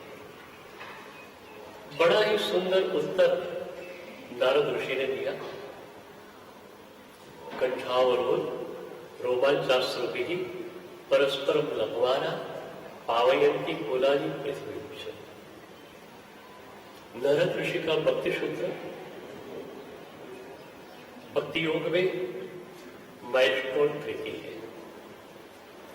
तो नारद ऋषि इस सूत्र में कहते हैं कि जब दो भक्त इकट्ठे होते हैं तब उनकी भाषा आंखों की भाषा होती है, आंखों से आंसू झर रहे होते हैं। उनकी भाषा कंठ की भाषा होती है, कंठ से सिसकियां प्रकट रही होती है। उनकी भाषा शरीर की भाषा है, पूरे शरीर से रोमांच प्रकट होते हैं। तो अहोभाव की धारा एक विरासत में हमें मिली हुई धारा है। मैं भी अहोभाव की धारा का पक्षपाती हूं। पक्षपाती इसलिए हूं कि दूसरे चरण में रागद्वेष अहंकार की शिथिलता जो हमें चाहिए वो अहोभाव की धारा से सरलता से मिल जाती है। दूसरा चरण है भक्ति यात्रा का रागद्वेष अहंकार की शिथिलता। प्रभु से पूछा गया है कि प्रभु आपकी आज्ञा क्या है? तो प्रभु ने कहा है तहत पवट्यवम रागत दोषा विनिच्चन्ति। जब जब तू मेरी आज्ञा पथ में दौड़ेगा तेरा राग, तेरा द्वेष, तेरा अहंकार शिथिल होना चाहिए। तू मेरे आज्ञा पथ पर दौड़ रहा है, इसका एक ही असर होगा, राग द्वेष अहंकार की शिथिलता। और तुझे ये शिथिलता प्राप्त नहीं हुई है तो मानना चाहिए कि तू मेरे आज्ञा पथ पर नहीं दौड़ रहा है। और इसी कड़ी में उत्तराधन सूत्र में प्रभु ने खुद ने साधन की चर्या बतलाई है। पूछा गया है प्रभु से कि प्रभु एक साधक की भीतरी चर्या क्या होगी? तो प्रभु ने कहा है चरे पयाई परिसंक बाणो जंकिंचि पासम यह मन बाणो। साधक संसार में ऐसे चले जागृति के साथ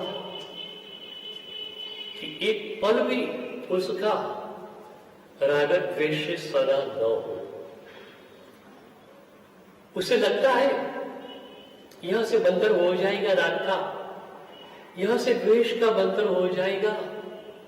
तो मेरा साधन जागृति से चलना है। यूं हम देखें तो साधक के लिए केवल जागृति एक पूर्ण मंत्र के रूप में है। भक्त के लिए क्षण क्षण का सुमिरन होता है। साधक कौन है? जो क्षण क्षण के लिए जागृत है। इसी जागृति की कड़ी में महोपाध्याय यशोविजय जी ने श्रीपाद रास में एक बहुत अच्छी बात की है। एक साधक ने महोपाध्याय जी से पूछा कि 45 आगमों में जो प्रभु की आज्ञा फैली हुई है उसका सार क्या? साधक के आंख में आंसू थे। गुरुदेव, हम तो कब 45 पूजनीय आगम ग्रंथों को पढ़ेंगे, कब सुनेंगे? जीवन तो छोटा सा ही है, तो गुरुदेव कृपा करो। और 45 आगम ग्रंथों में प्रभु की जो आज्ञा फैली हुई है उसका सार हमें दे दो। और तब उपाध्याय जी भगवंत ने श्रीपाद रास में गुजराती भाषा में इसका सार दिया है। आत्म भावे स्थिर हो जो, पर भावे मत राजो है। आत्मभाव में स्थिर होना है, पर भाव में नहीं जाना है। पर भाव में नहीं जाना कहा है, और में नहीं जाना ऐसा नहीं कहा। प्रभु कह रहे हैं कि तेरे पास शरीर है तो तू चाय पी सकता है, तू भोजन ले सकता है। प्रभु ने ऐसा कभी नहीं कहा कि मेरे साधना पद पर आना है तो वार्षिक श्रवण मुझे करना पड़ेगा। प्रभु ने ऐसा भी नहीं कहा है कि तुझे आत्म उपवास करने पड़ेंगे। ऐसा भी प्रभु ने नहीं कहा कि आयुर्वेद तुझे रोज के करने पड़ेगा। प्रभु कहते हैं खाना हो तो खा ले, पीना हो तो पी ले। अरे दिन में 4 बार चाय पी ले, लेकिन चाय पी के समय एक जागृति होनी चाहिए। चाय टेस्टी है ऐसा मानकर राग की धारा में नहीं जाना है, चाहे अनटेस्टी है ऐसा मानकर द्वेष की धारा में नहीं जाना है। तो ऐसी जागृति जब जब भी निमित्त मिल जाए, प्रभाव में जाने का, यानी कि राग में जाने का, द्वेष में जाने का, अहंकार में जाने का, साधक जागृत हो जाए। ये जागृति यही पूरा रक्षा कवच है साधक का। मैं तो बार बार कहता हूं कि प्रभु की रक्षा कवच में हम है। और मैं कहता हूं कि सरेंडर के सामने कैद जितना हमारा प्रभु की आज्ञा के प्रति समर्पण होता है, ऐसा ही केयर हमारा लिया जाता है। तो प्रभु सुरक्षा चक्र देने के लिए तैयार है। प्रभु की कृपा सतत बरस रही है। हमारे पास उसको झेलने की रिसेप्टिविटी चाहिए। मेरे देखे तो पूरे जीव शास्त्र की तत्व ज्ञान की आधारशिला रिसेप्टिविटी है। प्रभु बरस ही रहे हैं। लोकस सूत्र में हम कहते हैं तीर्थरामे पसियन्तु, तीर्थंकर भगवंतों का प्रसाद मुझे मिले। ये सुंदर प्रार्थना है। लेकिन एक सवाल होगा कि क्या तीर्थंकर प्रभु का प्रसाद सतत बरस नहीं रहा है? अरे सतत बरस रहा है, तो फिर भक्त ये प्रार्थना क्यों करता है? तिथयरा में पश्यन्तु, प्रभु तेरा प्रसाद मुझ पर उतरो। तो ये बात रिसेप्टिविटी के संदर्भ में है। प्रभु तेरी कृपा तो सतत बरसती रही है, लेकिन मैं स्वीकार नहीं कर सकता हूं। मेरे पास अहोभाव की ऐसी भूमिका नहीं है, तेरी आज्ञा के प्रति समर्पितता की ऐसी भूमिका नहीं है कि मैं तेरे प्रसाद को स्वीकार कर सकूं। तो प्रभु ये भी तुझे ही देना है। तू सद्गुरु चेतना को मेरे पास भेज, कुछ भी कर, मैं तेरी आज्ञा के प्रति समर्पित हो जाऊं और ये मेरी रिसेप्टिविटी हो जाएगी। और रिसेप्टिविटी मुझे मिल जाएगी तो तेरा पूरा सुरक्षा चक्र मुझे मिल जाएगा। ऐसा सुरक्षा चक्र प्रभु तुझसे मुझे मिलेगा, एक क्षण भी मैं राग द्वेष में नहीं जाऊंगा, एक क्षण भी मेरा अहंकार से सना हुआ नहीं होगा। प्रभु तू कितना तो बरसता है, तू बरस ही रहा है। अनगिनत जन्मों में हमने तेरी कृपा को झेली नहीं, बस इस जन्म में तेरी कृपा को स्वीकार करनी है। और इसलिए रिसेप्टिविटी हमारे पास नहीं है, तो रिसेप्टिविटी भी तुझे देनी है। तो भक्ति यात्रा का पहला चरण था अहोभाव, दूसरा चरण है राग द्वेष अहंकार का शैथिल्य। एक जागृति आ जाएगी, एक रिसेप्टिविटी आ जाएगी। राग द्वेष का शैथिल्य कोई दूर की घटना नहीं। उपमिति में सिद्धर्षि ने एक बड़ी ही सुंदर बात कही है। सिद्धर्षि उपमिति में कहते हैं कि प्रभु न तो राग में ऐसा कोई आकर्षण है, न अहंकार में कोई ऐसा आकर्षण है कि मैं खींच कर वहां जाऊं। सिर्फ अनादि की संज्ञाओं से वासित मेरा मन वहां बार बार जाता है।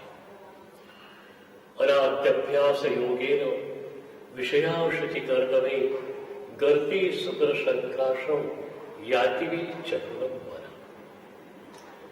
तो प्रभु न राग में कुछ आकर्षण है, न द्वेष में कुछ खिंचाव है, न अहंकार में कोई आकर्षण है, लेकिन मैं चाहता हूं। फिर भी अब लगता है तेरा शासन मिल गया है, तेरी साधना पद्धति मुझे मिल गई। इसी साधना पद्धति जिसमें व्यवहार और निश्चय का एक पूर्ण बैलेंसिंग है, तो मुझे लगता है, एक विश्वास होता है कि तेरा सुरक्षा चक्र मुझे मिल गया और मैं राग द्वेष अहंकार में एक क्षण के लिए भी नहीं जाऊंगा। तो अहंकार की धारा में प्रभु मैं दूसरे चरण पर आ गया। राग द्वेष का शैथिल्य, अहंकार का शैथिल्य मुझे मिल गया। अब प्रभु मुझे तीसरे चरण में जाना है। तीसरा चरण स्वानुभूति। तेरी ही आज्ञा है प्रभु, तूने कहा है कि तू स्वयं में डूब जा। आपने बहुत ही प्यारे शब्दों में कहा है कि बेटा बाहर कुछ नहीं है, जो भी है तेरे भीतर ही है। बाहर तो रति और अरति है, बाहर हर्ष और शोक है, बाहर सुख और दुख है, आनंद तो तेरे पास ही है। यदि आनंद धन तुझे बनना है, तेरे भीतर तुझे जाना पड़ेगा। तो प्रभु आपकी आज्ञा का ये स्वीकार मुझे करना है। प्रभु पर में बहुत रहा, अनगिनत जन्मों में मैं पर में ही रहा, न कुछ मिला, लगता है न कुछ मिल सकता है। पर में जाने से, राग द्वेष में जाने से मैंने नर्क और निगोद की यात्रा की, और मैं मानता हूं प्रभु कि तेरी कृपा से स्वयं में मैं डूब जाऊं, स्वानुभूति की यात्रा हो जाए, गहरा आनंद मेरे पास होगा।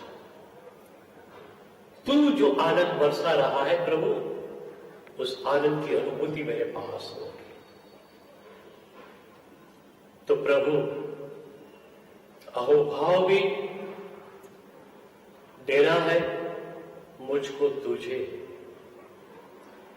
और अहोभाव की धारा में आगे चलाकर राग द्वेष का शैथिल्य भी तुझे देना है, और राग द्वेष अहंकार के शैथिल्य होने पर स्व में डूब जाने की स्वानुभूति की यात्रा भी तुझे करानी है। ये हमारी भक्ति यात्रा है। तो वो ये आनंद है कि अमेरिका में भी ऐसी भक्ति यात्रा, ऐसी स्वाध्याय यात्रा सुचारू ढंग से संपन्न हो रही है। जैना के माध्यम से बहुत ही प्रचार हुआ हमारी की पद्धतियों का।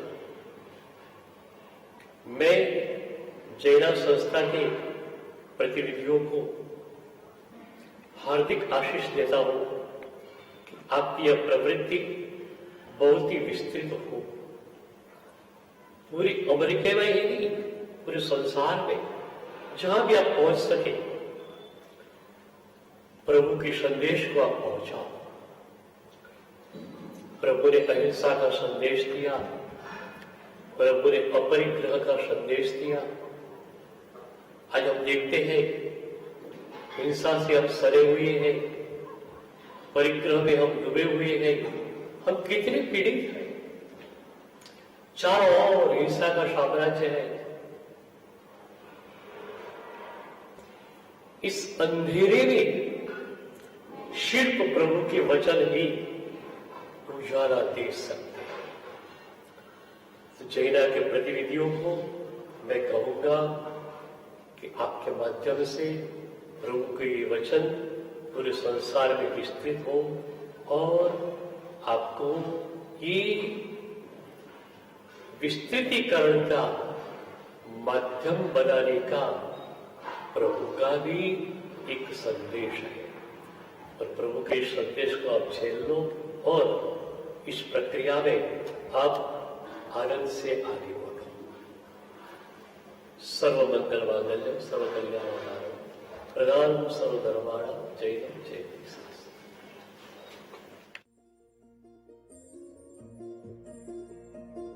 गुरु तत्व तू, तीर्थ तू, तारणहार तू, गुण नो वैभव। Now to announce the winner of awards, and to honor Mahasangpati ji, I would like to invite Dr. Nitin Bhai Shah on stage.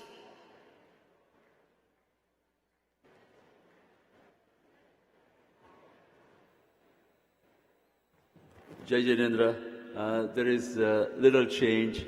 We have a presidential award to give and proclamation from the city of Cerritos to give. I will request President of Jaina, Gurunbhai Shah, to come and address the presidential awards. And, thanks Jasanbhai for being here. And a round of applause for all those sitting here still. We really appreciate your presence. Thank you. Thank you, Nitin Bhai. Jai Jainendra, I commend you that even the lunch has started, you people, you guys are still sitting here. It's very commendable. I'm here to just give one award I don't want to come in between the lunch and us. So just one award because of some circumstances that developed. So I want to invite Dr. Sudhirbhai Parikh and Dr. Sudhaben Shaw. Parikh, I mean.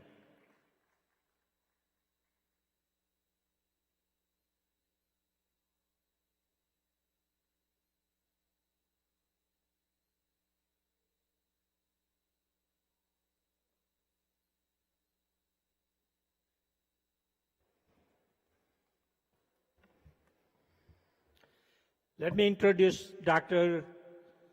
Sudhirbhai Parikh. Is one of the most honored Indian American.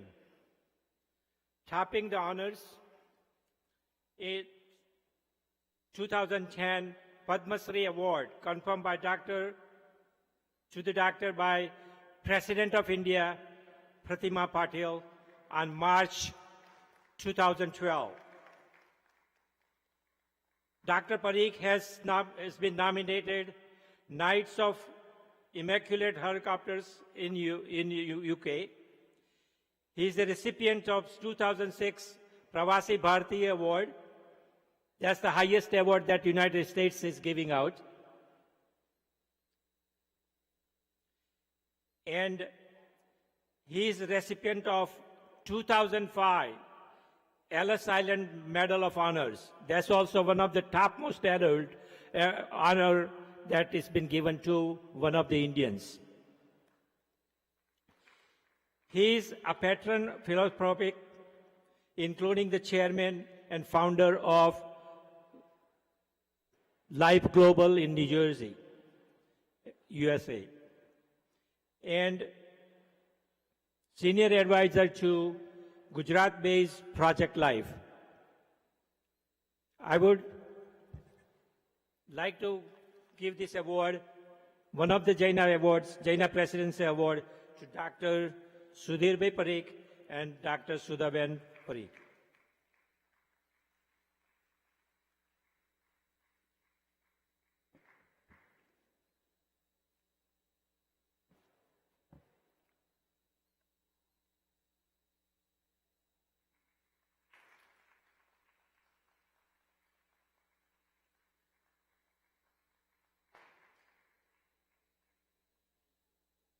I'd like to invite Dr. Parikh to say a couple of words. Mahendra Bhai, Dr. Nitish Bhai, Dr. Jaswant Bhai, and all the organization committee of the Jaina Convention. Really, I'm very touched with your affection and love, but more important that you have recognized activity of the Life Global, which is really helping a poorest poor women in India, rehabilitate them and make them self-sufficient. So also thank you Bhikkhu Bhai, B.U. Patel, and all other my friends and philanthropists who generously supports our Life Global activities. And I thank you very much. And God bless you, God bless Jaina, and wish you all the best. Bye. One more thing I just want to mention about Sudhirbhai is a mogul media of East part of United States. He owns TV stations, he has a lot of newspapers, and he has a big office of his medical practice with 200 doctors working with him. Thank you.